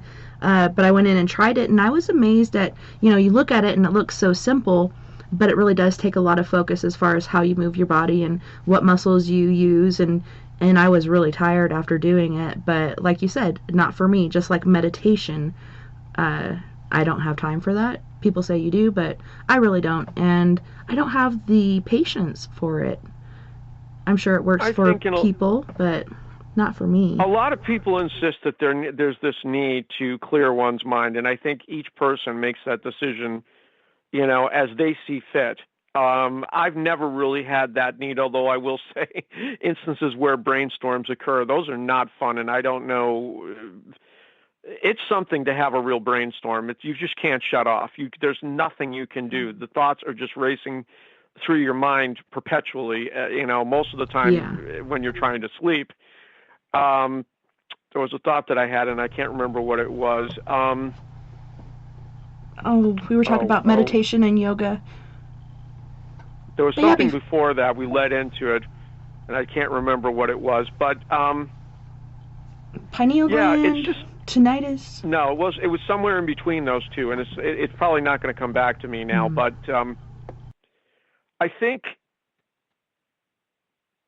a lot of it, for example, to use the Reiki. Reiki, I believe, is largely about application of visualization, material application of visualization. That is a good way of being able to describe it, being able to take ideas and embody them to change existing conditions, almost like a sort of mental massage, if that, you know, using your mind to massage yourself in a way, or alter certain, to use a Wilhelm Reich term, armor, to soften the armor by virtue of one's mind through Reiki, also laying on of hands, which is significant. I mean, I did a workshop with at one time fairly famous magnetic healer, Colin Lambert, close by where I live.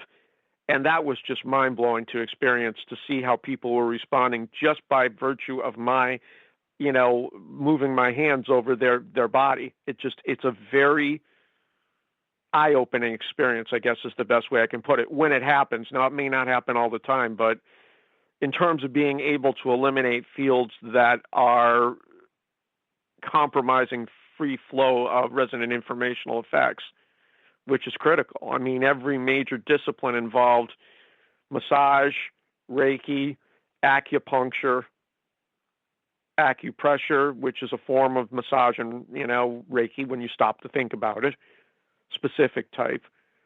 Alexander technique, where you're reconfiguring, and Pilates, yoga, it all kind of ties up into being able to restore subjectively optimal communication of various resonant informational effects that are vital to maintaining equally subjective, quote unquote, health. We are in our last 10 minutes, unless you decided to stay with us a little longer. But Skywatcher was wondering how he can get in contact with you. And I know we've gone over this in the last show, but he's here tonight wondering, do you have a Facebook page, a website? What is the best way to find you on Facebook, etc.? I don't know whether or not there's going to be any terms of usage with respect to the pages. I know that it's talked about. This is why I'm concerned that I won't be any longer able to use Facebook the way that I'd like, with a certain amount of activist intentions. But if he goes to the Human Internet Radio Project, which is not really active to speak of, Skywatcher, but there's a lot of information there. You certainly can go ahead and send me a message. Now, if I'm in a situation where I can't access my wall any longer for whatever reason, in as much as Facebook continues to exist, I will give you my email address if you want to send me an email. I've got a lot of information I can share about any number of different topics. A lot of what I've talked about tonight, it is, and I'm going to alliterate, O Oscar, G George, A Apple, M Michael. So that's Ogam, the written language, but that's without the H. So OGAM and then the numeral 5 _ 2001 at Yahoo. And let me know what your real name is if it ends up showing up in the, I don't know what your email address is, but if I don't know, I'll look. And if Skywatcher is part of it, that will certainly be a good clue. But let me know that I would know you from having been on this show with Tessa. Yeah, definitely say hey, this is Skywatcher, aka, if you want to share your real name and go from there. But right. Yeah, very interesting stuff. I want to make sure, was there anything else that you wanted to touch on as far as the lighter side on things we can do to help ourselves through this crazy process we've been going through? I think there's an impulse for a lot of people to want to simplify their lives. I know I've talked about this frequently, and because it just becomes so incredibly complicated, again, relative to expectations that others have of us, and have they don't relate at all to what we want for ourselves. The idea is to get to a system of governance, of structural, societal structure, I guess is a good way of putting it, whereby we are able to make decisions as to how complicated or how simple our lives are. That we have what we need. We have the means of being able to generate power to be able to make sure that our lives are not compromised. And again, the language just suffers. The repetitive nature of so much of this, and I try to avoid being too repetitive. There's that.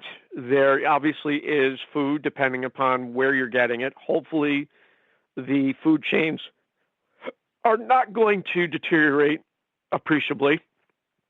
I'm crossing my fingers that doesn't happen.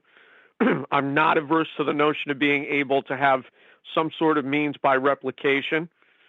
It's not just Star Trek fantasy. It's something that I think will come to pass before long. I think that your analog of it is the 3D printer. The key is making sure that whatever is the media being used is not going to be any potential health threat. And I think that's possible. I think there are ways of being able to do it. Certainly keeping genetically modified organisms out of it is a good first step, because there's still not enough understood about the effects of them long term. They've only been in existence for 35 years at most, since Bordag first began to talk about implementing them in day-to-day life. That's what it comes down to, having greater control over our own lives and respect for our ability to make informed decisions about what they are. What we need to be seeking, what we need to make sure those who are elected to ostensibly represent us, that they understand that this is non-negotiable, that they cannot have the ability to influence our decisions disproportionately, which we want to make for ourselves. And then with that, I'd say pretty much that's the spring.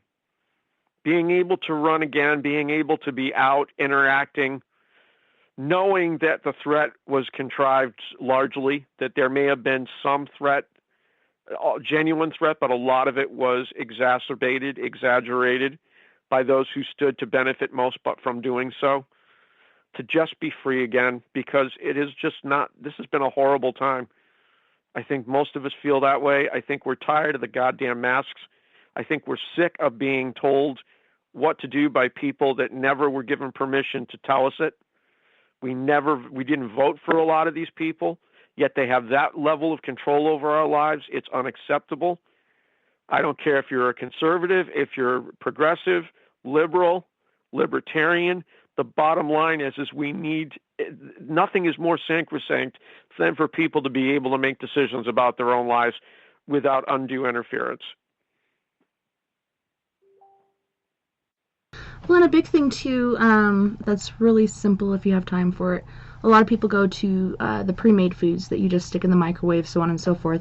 If you make your own food and you look at the ingredients of what you're buying and it's below, I believe it's 10, I believe the magic number is 9, but let's say 10 ingredients or less, it's not so bad for you. But there's that stuff out there that's got a list of, 25 or more ingredients in there. Half of the stuff we don't know what it is really bad for us. A lot of our food that we're eating and a lot of the things we're doing are outlawed in other countries, and it's really insane to me how they get by with that. A lot of the stuff doesn't go past the FDA and other things like that, especially these days. You don't even see where it came from anymore. And there's rumors of cattle farms and hog farms being shut down.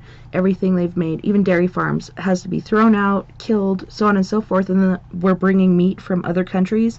To me, that's really scary. And I think it's affected not only us, but the fast food industry. I've seen changes in that. I don't disagree, and I'm definitely someone that is not going to be a food snob. That is a very personal topic for me. I definitely would say that the ability to optimize nutritional value without changing the nature of the food, and that means prepackaged, whatever the case may be. I eat a fair amount of prepackaged, relatively speaking. I don't have a diverse diet. And I'm okay with it. I use a microwave. I don't use it to necessarily to excess, 6 times a week, probably, at the scheme of things. I've accepted that potential risk, and I think that I do enough otherwise. I think having the plates in close proximity when I'm sleeping to any number of different sources generating electromagnetic fields, I feel like that there's enough understanding I possess where I'm not going to be overly concerned with exposures, but I also understand what the possible risks are beyond those, and the problem is I think that a lot of these risks are the great irony is that they'll talk in ad nauseum about nutrition and the importance of it, but then they'll just turn around and expose you to all sorts of what are evident toxins and think nothing of it. Oh, look, aluminum nanoparticles injected into you. What could be wrong with? And it's like, where's your head? Yet they'll lecture you about, eating this or eating that. It's kind of difficult to take them seriously just for that reason alone. Yeah, and my point was just like, if you don't like the meditation thing, don't believe in chakras, this and this and that and that, here's one place you can start to cleanse yourself and open that pineal gland, because there's a lot of calcium, whatever else that is clogging it. But there's so many different ways you can do it. But I don't want to keep you. We do have to go to our second break, but I just wanted to really thank you again for coming back and following up with the last show and touching on some more bases. And I'm hoping that you feel complete as far as what you wanted to put out there. But I really did enjoy it, and I think our people in the chat have said so many things as far as how they are enjoying it and what a great show and great guests. So thank you again, Jim, for being on and informing us and educating us. Well, thank you, Tessa. Thank you, everybody that listened in. I am glad for that, because I don't take it for granted that there's going to be necessarily an embrace of what it is I have to say, everything or nothing. But very grateful for the opportunity to be able to talk about these things. I want to make sure that the greatest number of people have the opportunity to act, to decide how they might act when you have these kinds of challenges confronting us. It's not fair for people to be kept in the dark, and obviously there's the cognitive dissonance factor. I understand that. It's not going to be something that a lot of people are able to reconcile overnight. It may take a while, but hopefully the sooner they know, the sooner they can begin to try to figure out how they want to respond. As I said earlier on, there will be some resources to which I alluded in this show that I'll be posting on Tessa's wall not too long from now. So anyone who wants to explore those, it really goes into a lot more detail than I did and communicates just what kind of urgency there is if this should in fact be a viable contingency, that this is a real threat. I think it is, with what I know from a lot of years of research, insight, contemplation, and I hope that we make it. Not much else that I think can be said. Me too. Let's keep our fingers, toes, hairs, and eyes crossed and do everything in our power. But thank you again, Jim, for coming on. And Skywatcher said, yes, really enjoyed it. He wants more, so hopefully you guys can get in touch. But thank you again once more, Jim, for being on. On that note, you guys, we are going to go to our second musical break with Mystique featuring Beauty and the Beast with Rampage, Mocha T with My Life, Brick Casey with Main Thing, and then Mystique again for with Time for School. You guys don't go anywhere. We'll be right back after this musical break.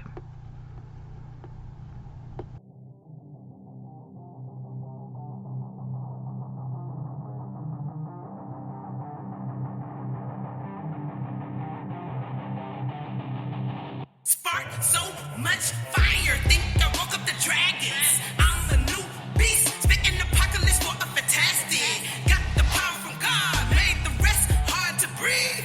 I'm on the surface, flow so powerful, industry don't fit me. Spark so much fire, think I woke up the dragons. I'm a new beast, spitting apocalypse for a fantastic. Got the power from God, made the rest hard to breathe. I'm on the surface, flow so powerful, industry don't fit me. You people fire well, I'm the kind that made you inspire. Smoke detector can't take the battery is what I require. I am led to put me out, you need a metal lid. Stop, drop, then roll to your nearest exit. Not the one to play, will make you go back and edit. Make you jump double dutch till your leg legs. Head knobbing with the flow, man, I need a helmet. I just screwed up these verses and got them pregnant. One of a kind, and chick could step to my comparison. F the world up with this, man, I should just marry it. My words are weapons, biggest tools that can't fit in your kid. They sell it fake, hoping I'd rather kill your hope like ISIS. Still killing it, infinite, check the status, I'm getting the win. Froze the flows with multiple codes, my symbols grows, I'm cold as snow. I know the principles, and we feasting the beast with the dragon relief when it happens and show that I don't play though. Step into us will be so fatal. Spark so much fire, think I woke up the dragons. I'm the new beast, spitting apocalypse for a fantastic. Got the power from God, made the rest hard to breathe. I'm on the surface, flow so powerful, industry don't fit me. Spark so much fire, think I woke up the dragons. I'm a new beast, spitting apocalypse for a fantastic. Got the power from God, made the rest hard to breathe. I'm on the surface, flow so powerful, industry don't fit me. Hey, it's swag. I done got back in my bag. I done had people laugh. I done seen people pass. I spaz like spaz. The garbage man and they trash. This of course I can't crash. This a race and I'm fast. I pass the fake and put all of it last. Dragon so I clash. I hide it all in the stash. We are diamonds, they are brass. I'm connected with no lag. She a spin 34 bag. That's my wife and I'm glad. Michael Myers with his stabs. Ali with his jabs. A scientist in the lab. JJY in his past. The amigos with the dab. This is why I rap. And I got the nag. Spazzy roll the sack with Mystique in the back. Money tall like Shaq. Weapons like Iraq. I am cancer in a pack. The 9/11 attack. We don't know no slack. You can't hold us back. Rock and roll with that. So much fire, think I woke up the dragons. I'm the new beast, spitting apocalypse for a fantastic.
Life, the quality or state of being alive, a living organism, and I am.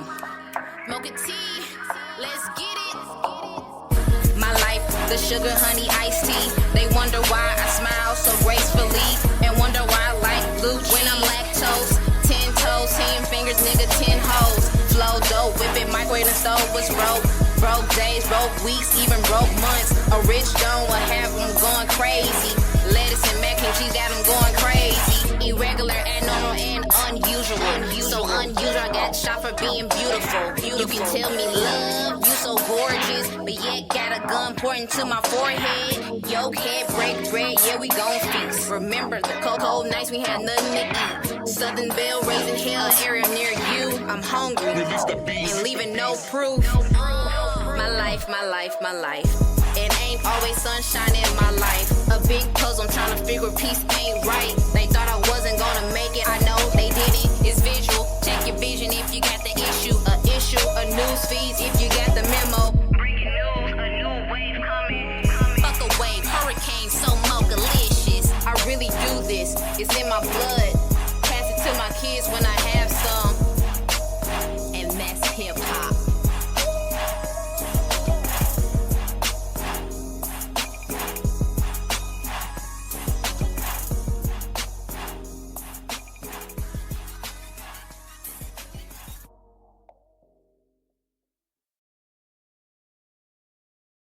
I like it when you pop it, drop it, swing. Nah, don't stop it, doing that thing. Go, go, girl, keep doing that thing. I just wanna make you my main thing. Keep going, baby, now don't you stop that. Vanilla chocolate flavor, you're the only one that I'm searching for. You the one for me and I can't complain. You sunshine anytime it rain. Not around then I might go insane. I just wanna make you my main thing. I like it when you pop that, drop that. Keep going, baby, now don't you stop that. Honey, you so sweet, I can't ignore. Thinking about you both more and more. Making it pop and drop and swing. I could be the king and you my queen. Yeah, you look good, but you I'm saying. I just wanna make you my main thing. I like it when you pop that, drop that. Keep going, baby, now don't you stop that. Who's them dudes in the back with the black on? True deep, don't sleep or slack on. Come to the money, honey, I'ma get a stack on. Excuse me, ma, can I get my Mac on? To the left, throw it to the right. Do it like you wanna do it to me all night.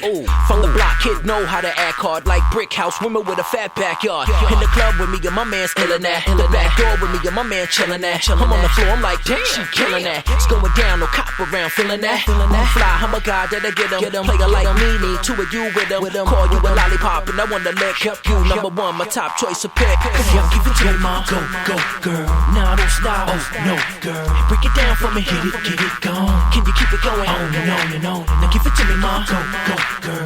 Now don't stop. Oh, no, girl. Hey, break it down for me, get it gone. Cause you got it going on and on and on. Can't deny, boo, that you too fly. Anytime that I look you in the eye, a phenomenon that I can't explain. Like the things you're doing to my brain. You the only one to take away my pain. I just wanna make you my main thing. I like it when you pop that, drop that. Keep going, baby, now don't you stop that. Can't stop thinking about how you move and all the things that I'ma do to you. True, this might be a little bit strange. Don't care if I don't even know your name. So I wanna tell you this simple and plain. I just wanna make you my main thing. I like it when you pop that, drop that. Keep going, baby, now don't you stop that. Who's them chicks all thick with the pumps on? Lumps in the front, back with the bumps on. Not a cat hoping that he get his humps on. I'm way beyond with them other chumps on. Sweet enough to eat and he might bite you. Wanna make love to you, I don't wanna fight you. Not a body like you, not a one like you. When you come around, no telling what he might do. Right now in the club, who the dawn? Don't a man that got it going on later on. I could tell by the dancing, you digging this song. You can tell I've been digging you all night long. And I love to be digging in you all night long. Party right here, hottie all night long. Let's flex it to the coat check, exit to the Lexus, Nexus, triple exit. Come on, give it to me, ma. Go, go, girl. Now don't stop. Oh, no, girl. Break it down for me, get it gone. Can you keep it going? On and on and on. Now give it to me, ma. Go, go, girl. Now don't stop. Oh, no, girl. Hey, break it down for me, get it gone. Cause you got it going on and on and on. I like it when you pop it, drop it, swing. Now don't stop it, doing that thing. Go, go, girl, keep doing that thing. I just wanna make you my main thing. You pop it, drop it, swing. Now don't stop it, doing that thing. Go, go, girl, keep doing that thing. I just wanna make you my main thing. Vanilla chocolate flavor, you're the only one that I'm searching for. You the one for me and I can't complain. You sunshine anytime it rain. Not around then I might go insane. I just wanna make you my main thing. I like it when you pop that, drop that, keep going, baby. Now don't you stop that. Honey, you so sweet, I can't ignore. Thinking about you both more and more. Making it pop and drop and swing. I could be the king and you my queen. Yeah, they look good, but you I'm saying. I just wanna make you my main thing. I like it when you pop that, drop that, keep going, baby. Now don't you stop that. Cannot believe that you too fly. Anytime that I look you in the eye, a phenomenon that I can't explain. Like the things you're doing to my brain. You the only one to take away my pain. I just wanna make you my main thing. I like it when you pop that, drop that, keep going, baby. Now don't you stop that. Can't stop thinking about how you move and all the things that I'ma do to you. True, this might be a little bit strange. Don't care if I don't even know your name. That's why I wanna tell you this simple and plain. I just wanna make you my main thing. I like it when you pop that, drop that, keep going, baby. Now don't you stop that.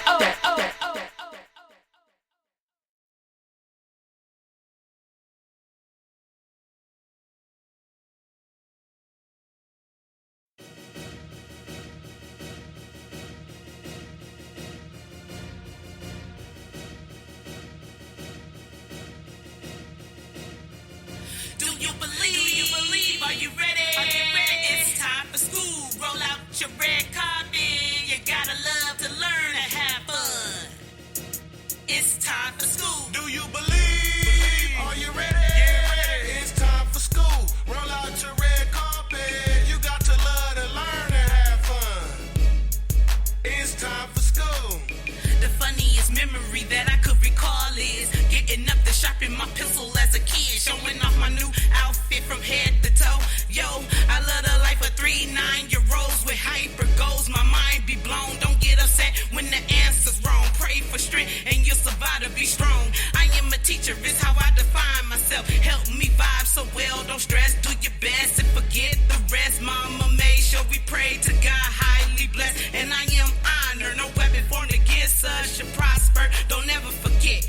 And I bet when you enter into school, you'll feel ultimate. No consequences of your accomplishments. Move away from the negativity, it got you bit. And if you getting in the midst, just take the time and repent. Stay focused, get a pencil, write about the lesson. Raise your righteous hand, find the answer to questions. Can be your main plan, leave a saucy impression. You are your own fan, you got this, is what I recommend. Do you believe? Are you ready? It's time for school. Roll out your red carpet. You gotta love to learn and have fun. It's time for school. Do you believe? Are you ready? It's time for school. Roll out your red carpet. You got to love to learn and have fun. It's time for school. Back then, I loved school. I was cool. I was putting in my dues. I ain't wanna be no fool. Mama had it poppin'. School supplies and shopping. Success was an option. Math had me locked in, but English was my topic. Lunchtime, I had it rocking. Lunch tables was knocking, and we wasn't stopping. In gym, I was good from the 3. Like Stockton, music class, I had everyone stuck. They was watching. We wore bow straps with retros and the watches. Love life, humble yourself. That's my creed.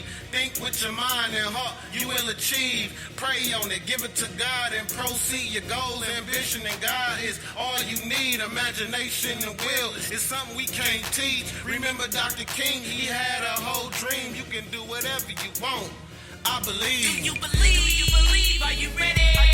It's time for school. Roll out your red carpet. You gotta love to learn and have fun. It's time for school. Do you believe? Are you ready? It's time for school. Roll out your red carpet. You got to love to learn and have fun. It's time for school. Do you believe? Are you ready? It's time for school. Roll out the red carpet. Yeah, you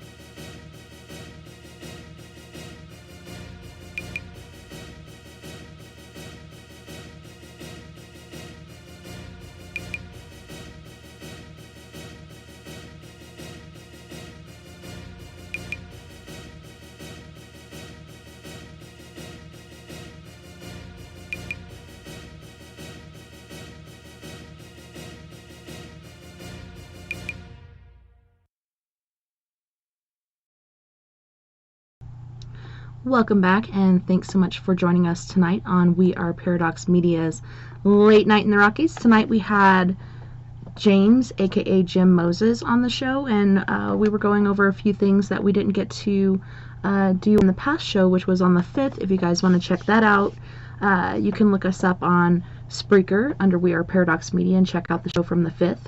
Or you can look at our archives on YouTube under We Are Paradox Media and do the same. So Jim had to go, as he didn't have, as he felt, 3 hours worth of talking about, so we decided we're going to start an early after party. Sky wanted to add you on there from the last contact I had from you on Skype, so hopefully that works, but we'll see what happens. Right now, my gig, luckily, Sleepy Dave from Monday's Coffee and a Chat with Sleepy Dave was able to hop in. Hopefully we'll get some more people in here to do the same as far as our after party starting early. But it was pretty interesting, the different things he was talking about. And one thing that I wanted to ask him about was what I had seen on the news recently referring to the biggest hack supposedly that's ever happened on the internet. Facebook, YouTube, all kinds of different outlets for, people, social media and such. Pretty crazy. They're saying it's Russia, could be China. Not sure yet what exactly is going on. But I do know, as far as different articles from different news outlets have stated, Trump is kind of missing from all of this. We haven't heard a lot from him the past few days. And they say it isn't just recent. This has been going on for the last 2 months. They're just not letting us know. Thanks, government peeps. Glad you're looking out for us. But yeah, there are so many things that are happening. And then we have this cool celestial alignments, which I'm looking forward to. Can't wait to see what the Star of Bethlehem may have looked like in real life. You see these spectacular paintings and such of the star. Is it going to be like that? I look at it every day trying to imagine how this brightness can happen, but hopefully we got clear skies going on. If anybody could see it, it's got to be Sleepy Dave, unless they got Chemtrail Avenue open. Yeah, they sprayed last week, and then it brought rain, and then it was overcast, and it didn't look like natural clouds. I've been taking pictures of chemtrails on and off since I moved back here for the last 2 years. And as you guys know, sometimes I'm sharing with you or Sandra or, and sometimes they spray so heavily. That's Melody in the background. But, I'm sorry, getting distracted. But I'll have to share some and then with you, and then you can on the We Are Paradox Media Facebook if you want.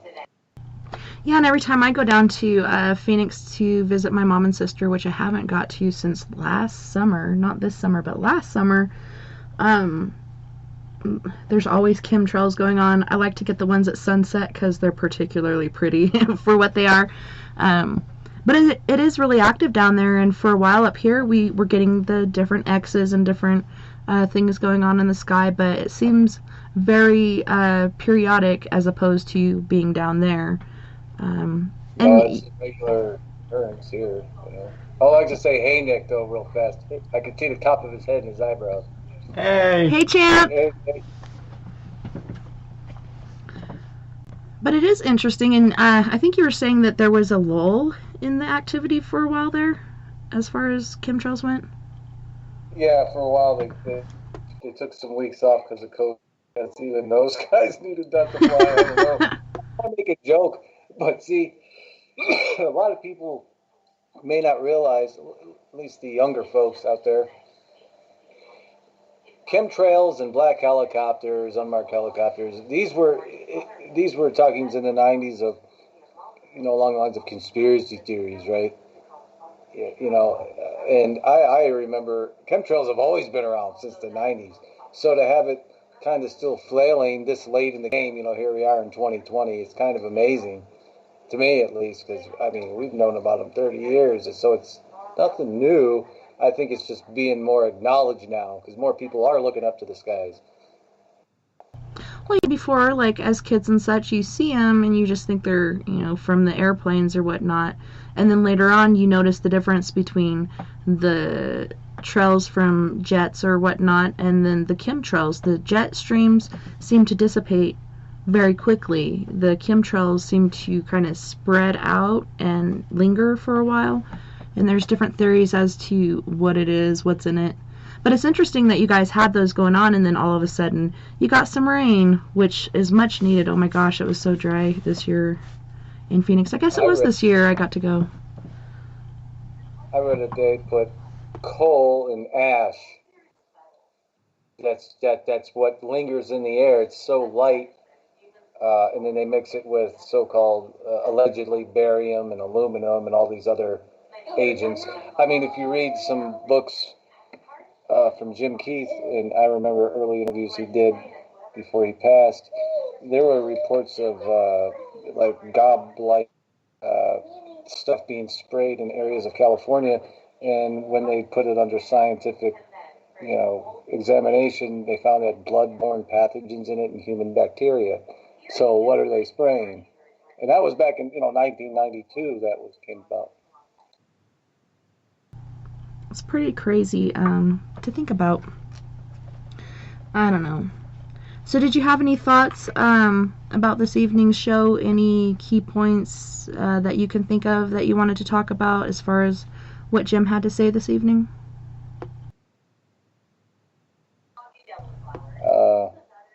Remind me, because I you know me, I listen, but I have Queen Bee running around, so I know he was talking about.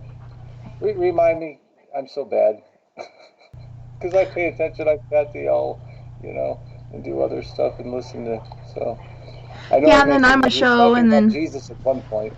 Yeah. Remind me what was he saying about Jesus? He had read He had talked about Jesus and had read a scripture pertaining to that. I'm trying to remember what it was, but I don't know. Was it into the Star of Bethlehem or something? No, I think it was other things than that. But the Star of Bethlehem to me is very interesting, and I don't know. I can't help but think, what more of a perfect time to have the second coming as opposed to when the Star of Bethlehem is here. Like, to me, that makes perfect sense as to when I'd have a second coming. But I don't know, it makes you wonder, is something big going to happen? And like I said before, we have all these celestial alignments, and that's some of what we talked about. Sunspots, solar flares, different things one after the other, and this most recent one on the 21st was the first day of winter. We're supposed to have the Star of Bethlehem. I don't know. It's intriguing. Well, it's funny. 6 years ago, when I was in Tennessee, I was down there for a short while, and I knew this guy, and he was really well versed on biblical events and the Jewish calendar and what basically like the anomalies of what we see now, And I can't remember because I'm going back, but I remember he was talking about some of the Jewish traditions and Feast of Trumpets, and and I think he was even talking about celestial alignments coming up, like blood red moons on particular days, particular Jewish feasts, and then of course, even he was even talking about this alignment back then. And you jogged my memory on it because he knew so much, it just overflowed my brain. That's enough. He's like, no, he's like, it perfectly lines up. Watch. He's like, all this, he's like, I don't know what's going to happen in the world, but major stuff's going to be going down, world changing. I mean, I guess that's a kind of vague, what somebody would call a prediction. And he was just reading, going by what he called God's timeline, because he understood it more. So the Jewish calendar and how they, I guess, interpreted the signs. So, sorry, kind of wanted. Well, yeah, and that reminded me of, first of all, I want to say welcome, Carl, or Skywatcher. Not sure what you want us to call you. Hi, Tessa. How you doing? Good hearing you again. Doing good. Good to hear you and see ya. How you been? Pretty good. I moved up to Camp Verde. I left the Nice. valley. So Yes. it's actually really pretty there, I think. Okay. Is it? Yeah, I'm wondering. it takes me 5. I'm staying in an RV park. I bought a fifth wheel, and I've got a 5-minute walk to the Verde River. That's nice. I'm down in Scottsdale. Yeah, that's where I was living. I was living by McDonald and the 101. Man, what a small world, dude. I pass that every day on the way to work. You guys could have been hanging out. Yeah. Hey. Well, I lived all over Arizona. I lived in the valley on and off. I lived in Cave Creek for 19 years. I had 2.5 acres out there, and I moved to Payson, lived there for a while, lived in Flagstaff, moved back to the valley, and I said, to hell with this, and now I'm up here. Yeah, I would like, I joke that I want to buy an RV and go live in it, me and my daughter, and my mom's like, you can't raise Melody in an RV. I'm like, you know what? I said, yes, I can. For a couple of years to save money, I'd do it. And what's wrong with that? It's not like we're homeless. It's not like, you know. No, and you could travel. And school's going to be online everywhere pretty soon anyways. It is for me. Every time I think about putting the kids back in school, they shut it down again. So I'm like, I'm just going to stick with my original decision and just keep the kids at home. But yeah, there's nothing wrong with being in an RV. It's not like you have 5 kids. It's you and Mel against the world. So, I mean, adventure would be awesome, right? Yeah, she likes, to her, she's explained it to me, she likes smaller spaces. She feels more cozy. More comfortable. It's kind of like a hug. Yeah. Mm-hmm. And we also have Champ on the line. Yes. Hey, I tried finding that human internet project or whatever that Jim said he was on, and it has something to do with a European Commission or something like that. And I'm not sure. Let me look really quick on his Facebook and see if there's a link to it. Because I know, like, sometimes when I look for something, I'll find something completely different. And I'm like, this is not it. So I'll look really quick for you and see if I can... I searched book and all I got was you. He was going to be on your show tonight. Maybe you can find something else, but that's all I found. I don't know.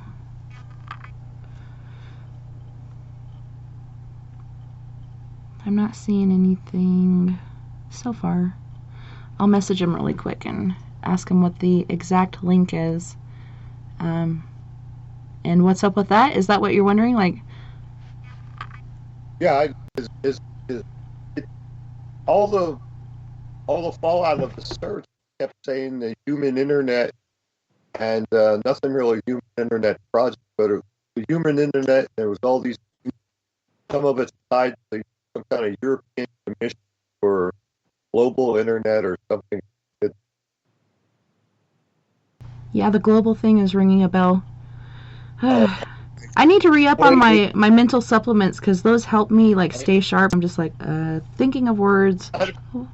Vitamin B12, 2,000 milligrams. Hey, Champ wants to know at you, Carl, if you can read the chat room. I guess he typed a message to you. Let's see. It says, can Carl read the Skype chat?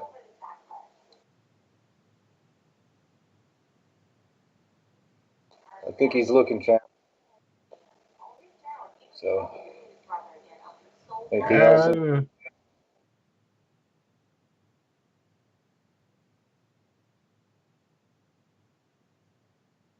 We can't have TV on the radio. Just kidding. I'm hoping to see more planes stand still on the air on the winter solstice like I did in 2017. Just for old time's sake.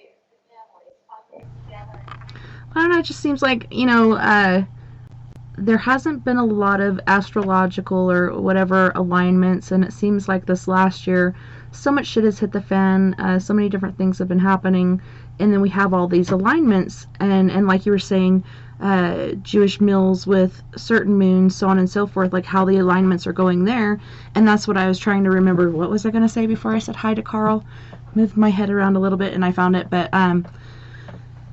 that the certain person had a prediction that is supposed to happen 20 to 25 years from now, but you know, so many different things have been off, like the Mayan calendar, so on and so forth. Who are we to say that it's not 25 years too late or whatnot? This could be happening now. And even with the UFOs and sightings like that, everybody's saying they're not hiding anymore. They're not putting up their shields or whatever they did before to try to stay hidden from everyone, because particulars of us could see them before when others really didn't. For example, when I saw it, it was a globe. To my husband, it was a bat. To my daughters, it was a globe. It's very interesting how their different shields and different things they try to do, just like we're talking about antiviruses, how they affect people differently, how different people are and their different perceptions and different ways that they react to different things, but they're not hiding anymore, supposedly. It makes me wonder, like, second coming, alien invasion, like, what the hell's going on? Is something going to happen on Monday? I hope not, because that's my worst day of the week, but I don't know. So many questions. That Mayan calendar thing, I just heard a really good interview about a week and a half ago, I think, and they were, forget what the whole topic was, but anyways, they got on the discussion of the 2012 thing, and what the guy, how he explained it, it had to do with shaman. The show had to do with shamanism, and going way back with shamanism. You're cutting out just a little bit. If you could get a little closer to the mic, that might help. Okay. Is this better? Okay. So, anyway, the 2012 thing was the end of the Mayan calendar, but it wasn't necessarily the beginning. What this person said was that there was a 9-year turnover type thing for the new world, per se, or whatever you want to call it. Age is a better word. New age start, and that's now. 2012 plus 9 is 2021. Yeah, it was backwards. I'm dyslexic a lot when I talk. And so yes, it's coming. This is like we're going into it. And that ties in with, there's so much more of, information. Most of the channelers, the people who are the creatures, the entities, whatever you want to call them, that are channeled, like Bashur, Cronus, I think, even Adranus. These are different entities that are being channeled. They all have their own thing on YouTube, stuff like that, Facebook. They all said it's going to start hitting the fan the end of 219. 220 is going to be the beginning of hell, basically, and not hell biblically, but perhaps it's going to start as we know it. And then 2021 is big changes time. So it all kind of fits in. I'm just sitting back and watching it. I'm not preaching it, but I'm just sitting back and watching it. I'm not freaking out, but I'm being cautious. I have to be safer than if I was a single individual in the world. It'd be a lot different than now when I have 4 kids that I have to take care of, and a husband that's like a 5th kid. I have to take precautions to take care of them. Doesn't mean I'm scared or I'm afraid or whatever, but I'm willing to take whatever steps it may take for them to be safe. One of those things is not by choice, like I'm stuck at home a lot, but when I do go out, I use protection, and when it first all came out, I got the C95s. One is really like into the world looking, and the other one is just a regular white one with a nozzle there. But they won't let you wear those on planes. They really don't say anything in the stores, but they have an issue with it because your air can get out, but nobody else's can get in. I really don't care. Like, keeps me safe. Sorry if they're not keeping themselves safe, but I've gone from that to wearing a really pretty, sparkly butterfly bandana on my face. A fashion statement. Yeah. You know, it's funny, speaking of aliens and invasion, I just read a report that the Vatican, I think it was the Vatican, said that they've been in talks with aliens, along with, various leaders, and that humanity isn't ready for them to be revealed right now. I think I posted the story somewhere earlier. I'll have to find it. So that was rather interesting. And don't forget, the Vatican is invested, and they have their own little telescope called Lucifer, I believe. That ain't no secret. And they're outrightly pretty much saying, because I've been following out of Israel and the Vatican, that they're in talks with the Messiah, which to them they think would be Jesus Christ, but to us Christ followers, the Antichrist. So that's very interesting that they're even saying they're in talks with him, and then at the same time expecting some sort of alien visitation. You don't hear that being reported. Well, I know they were one of the first religions, and this is not speaking of, okay, so from the age of 7 and on and off throughout my adulthood, I was baptized LDS when I was 7, went to seminary in high school every morning before school even started. Like, you could ask me anything and I could look in any book and find you the scripture that pertained to that. Today, I can't because that's been replaced by other things. But that was the first religious concept of that there is an alien race and we're the last world left and they're waiting on us to complete the cycle. We're the last ones left and they're out there doing whatever they're doing. But as opposed to that, going out publicly and stating that aliens are real, they are here, and we communicate with them was the Catholic Church, not just recently, but quite a while ago. They wanted to be the first ones to come out with it, which I was like, cool, at least somebody's, speaking the truth, because I do believe they exist. I've seen things, my kids have experienced things. There's no reason for me to doubt it. I'm not so closed-minded that I can't accept that there's other life besides us out there. For me, that'd be pretty shallow, but I don't know. Interesting times for sure. Yeah, I think they can perceive, they can control our perception, like you say. Earlier you said you saw one thing and your daughter saw another. That reminds me of what Dr. Turner said about when her husband saw a UFO over their town square. He said it was, in the daytime, about maybe 6 in the evening, it was still out. And he looked at it for what he perceived to be 15 minutes, but I think in actuality, 45 minutes or an hour went by. And then once they had not regressed him, it turns out, I think, that he was abducted. And then through that, and through her research, they found out that their family had been multiple abductees. And that spurned, her research and doing a few books. She interviewed 8 women from different parts of the country, and one from New Brunswick, Canada, maybe, somewhere in Canada, I could be wrong, about their alien abductions. And one of them reported, military men there during their examinations. So she was a fraction away from calling it demonic, according to her husband. I think her husband, and I think he still runs a small website still in her honor somewhere on the internet if people are interested. And I know lately he's been releasing some of her stuff that she was going to release, but she died of a fast-acting cancer, cough, cough, I think in 96 or 95, one of those years. Yeah, it's crazy when that happens, and it happens very often. And I was actually talking to my kids. My kids have a lot of things they have to say and questions they have, and a lot of people who are out there that do speak the truth and are told not to do so, you either do it or you have a horrible, very random accident. and a lot of them are repetitive as far as a lot of people die the same way. Car accidents are pretty frequent, and then there's poisoning or overdoses, so on and so forth, or just plain disappearing. And then you're talking about these alien interactions where military people are seen. I've heard a few of those. I don't know.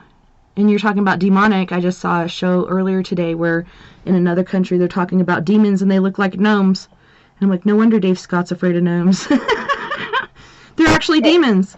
What about goblins? No. Yeah, like it looked like a gnome with a fat belly, so its shirt didn't cover it, but it had the gnome hat, and I think this was German or Danish or something, but I'm like, wow, that's what a demon looks like over there. Like, those to me are gnomes or goblins to me creepier, but I don't know.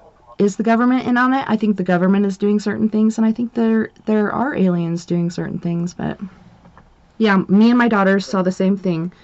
So that's 3 people saw the same thing, and the other person saw a large glowing bat flapping its wings very slowly. It's very weird. Wow. I was going to say something, I can't remember. I was like, relevant to the situation. Goblins and gnomes. Demons. Something like that. I had it on the tip of my tongue. All right. Well, I had another point. Go ahead, Carl. Or was that next? Just on the topic you're just talking about as far as what appears to different people. I wonder if there's selective shape-shifting. Selective what? Selective Selective shape-shifting. Selective shape-shifting. Yeah. Like the skinwalker is actually a person supposed to that change appearance. I wonder if that appearance is selective as to different people will see it as different things. Because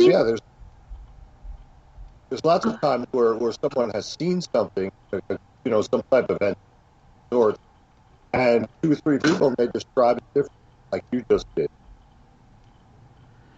Yeah, and it's interesting.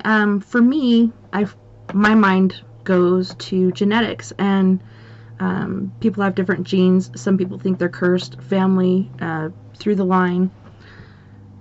I think it's due to what you've experienced, what you've seen, and what your genetics basically is like living cells.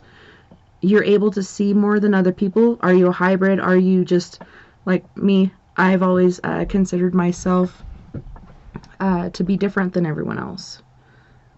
A freak, weirdo, whatever you want to call it. Mutant is what I would refer to myself as. I'm a mutant, so of course what I do doesn't make sense, but I don't know. I think different people have different genetics, and that can affect your eyes. A lot of people don't see ghosts and other things because they have this certain thing going on with their eyes, but what if people are more advanced in that way? Or could it be like more of a mental thing? I'm not sure. Yeah, well, You ever I think remember. that? Go ahead, what? Go ahead. Well, I was just going to say, I remember what I was going to say about. I had an experience. Now, I don't know if I was dreaming or if it was real. Usually I'm pretty good at differentiating the two. I thought it was real because it freaked me out because I was in between being asleep and awake, my eyes half open. This happened several years ago, probably back around 2003. I was in Mesa, and I was dating this girl, and she lived in a duplex apartment. And we were in a bedroom, and her bedroom window was right by the bed, and she had it open, no screen, and right, you could see the back parking lot, and there's just a few parking spaces, very small parking lot, and then beyond that was nothing but desert, like for miles, And so I remember we were watching The Twilight Zone, and she fell asleep, and I was in between. You know how you have your eyes closed, you can still hear the TV, you open your eyes every now and again. Well, during one of these times, I'm kind of on my side, and I open my eyes, and I see what, you know, like I say, I don't know if I was dreaming, if it was real. Standing at the doorway, a gray alien, only he really wasn't gray. He was more of a light tan brownish with big eyes, just standing there staring at me in the door, and I shot up, and then he went around the corner, and I immediately thought, the kids' room, he just went in the kids' room. And then I like went out again, and then I shot up, I don't know how much longer later, and I had a very sharp pain in my abdomen, right where my pacemaker is. I have a pacemaker. So right on the scar where the incision is, I have this really sharp pain, I akin it to what it felt like after I got out of surgery. And I looked down, and I looked up my shirt, and it's all red down there. I mean, like bright red in this one area. And I was explaining this one time to somebody who had some experience with this type of visitation. I guess he called it a visitation. He said he was probably thinking about abducting you, but he saw your pacemaker and decided not to mess with you. He's probably wondering what it was, and then once he realized it had something to do with probably keeping you alive, he just left out the window from whence he came. So that was his explanation. But like I said, I don't know if I was dreaming or if it was a real event. There was a physical aspect to that, you know, that bright red. Looked like a mosquito bite without the bite, and it hurt. It hurt really, really bad. Yeah, it was like a rash. Exactly, Mooney. Yeah. It was like a rash, and it felt like somebody had taken a needle and tried to pierce right at the incision line. It took about 30 minutes for it to go away. So, I don't know if you ever heard of anything like that, guys, happening? Well, I've heard of incision points or points of irritation around an incision point that doesn't make sense because you didn't have one there before, or I don't know. No, he did it on he did it on a known scar, right where my pacemaker is. But for it not to take you because you had a pacemaker, it decided not to go there? That's the explanation was given to me, as a plausible one. Probably didn't want to mess with anything medical, so he just I haven't heard that, but it makes complete sense to me. If I was looking for a specimen, I might pick a healthier one, or a deep sleeper, or I don't know. And then we got Mr. Lynn Dorman in the house, toting his Christmas attire. I'm expecting, since he's wearing his Santa hat, is grown back. I kind of see it, I think.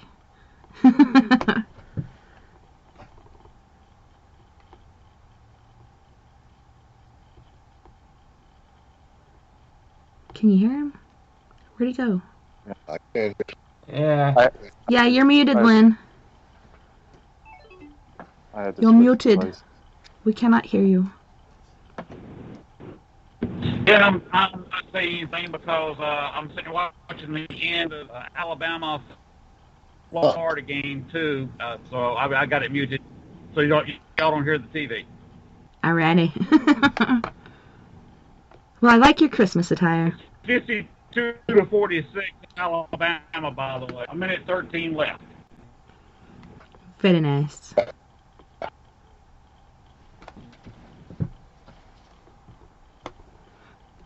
Oh, I keep forgetting that our chat actually went above 300. Okay, so Mooney's in here. Yeah. Talking about her ash. And he also said he can hear Lynn's accent. He's not from Boston. He's from Georgia originally, and now he hails in Arkansas. Which, living in Arkansas in different places can breed a certain accent that people are like, what is that accent? I really like it, but I can't figure out what it is. Boston. I kind of forgot we were on radio.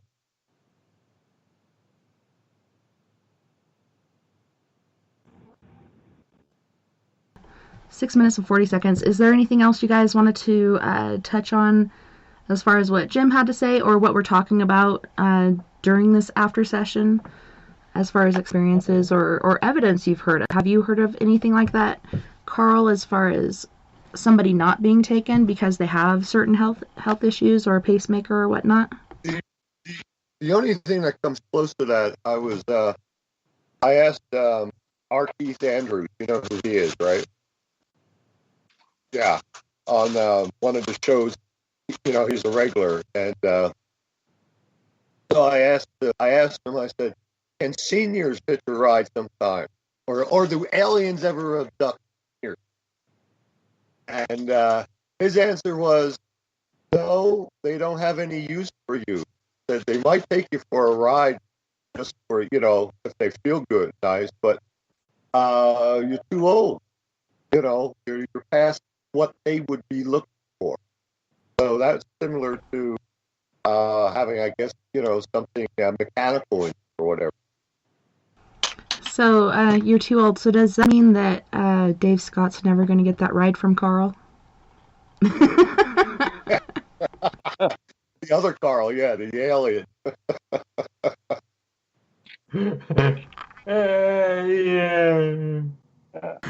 Mooney said, "Elder discrimination. He protests. There shall be probing."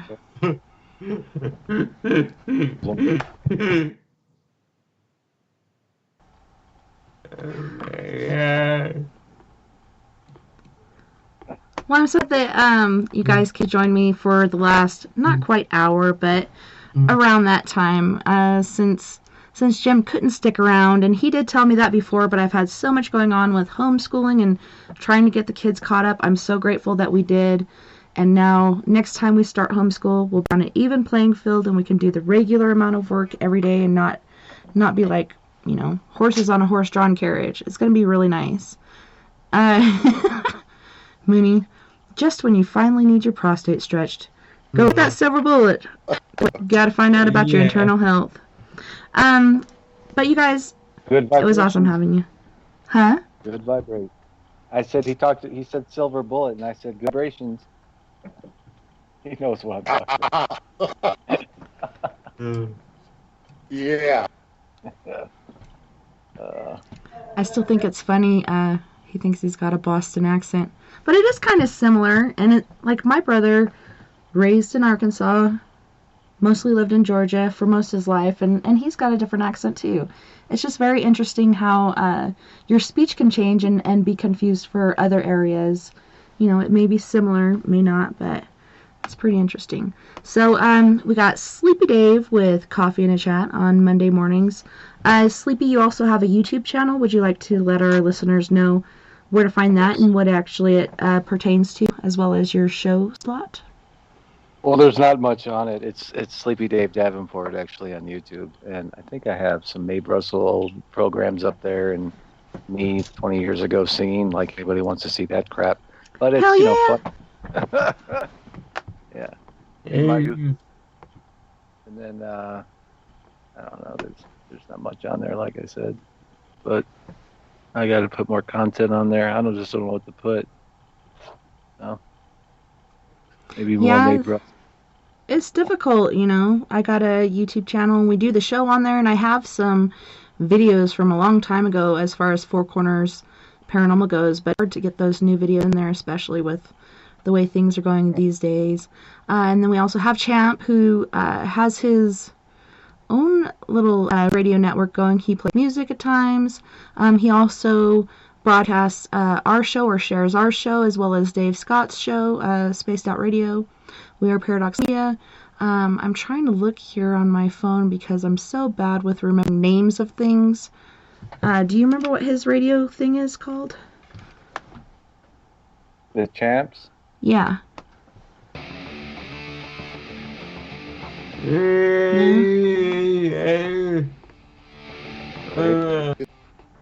Moon here? Champs Radio Network, I think it is, or yeah, I don't know. And we got Carl Bittner, aka Skywatcher, that was in the chat room, also joined us on the after party. So we got Lynn Dorman looking all cute in his Santa attire, trying to grow that beard back extra fast. But thank you guys again for joining us. It was awesome. I do want to reiterate, we got Sleepy Dave on Mondays with Coffee and a Chat with Sleepy Dave. I want to thank our sponsors. Actually, before I do that, we got Doc Skinner on Friday nights, and you can check that out, 6 p.m. Pacific Time, 7 p.m. Mountain, 9 p.m. Central, 10 p.m. Eastern. I believe that's right. No, 8 p.m. 9. Yeah. Anywho's, then we have our sponsors, Mr. Kevin McDougall, aka Mooney. We have Mr. Dale Elson, Mr. Jim Morris, Mia Savage, as well as our musical host, Quest, aka Roy Washington. I'm so grateful to him and for the music that he shared, so I have something to play on my musical breaks because I don't do commercials unless somebody pays me. But on that note, thank you guys again for joining us tonight on We Are Paradox Media's Late Night in the Rockies. On Facebook, Spreaker, Twitter, Periscope, iHeartRadio, and wherever else you may be listening beyond the Omniverse tonight. I had a wonderful time, and I can't wait to do it tomorrow night, where we have another short show. Poor Jason got called into work on Monday, so he can only hang out with us for about an hour, so we may do another early after party, or I may just read you some scary Christmas stories. But tomorrow night we got Lost Souls Paranormal Detectives with Jason Hollywood 5 as well as Mr. Craig Hoffner. You guys don't forget, we're all in this together. Together we can make the world a little better. And together, my friends, we are Paradox.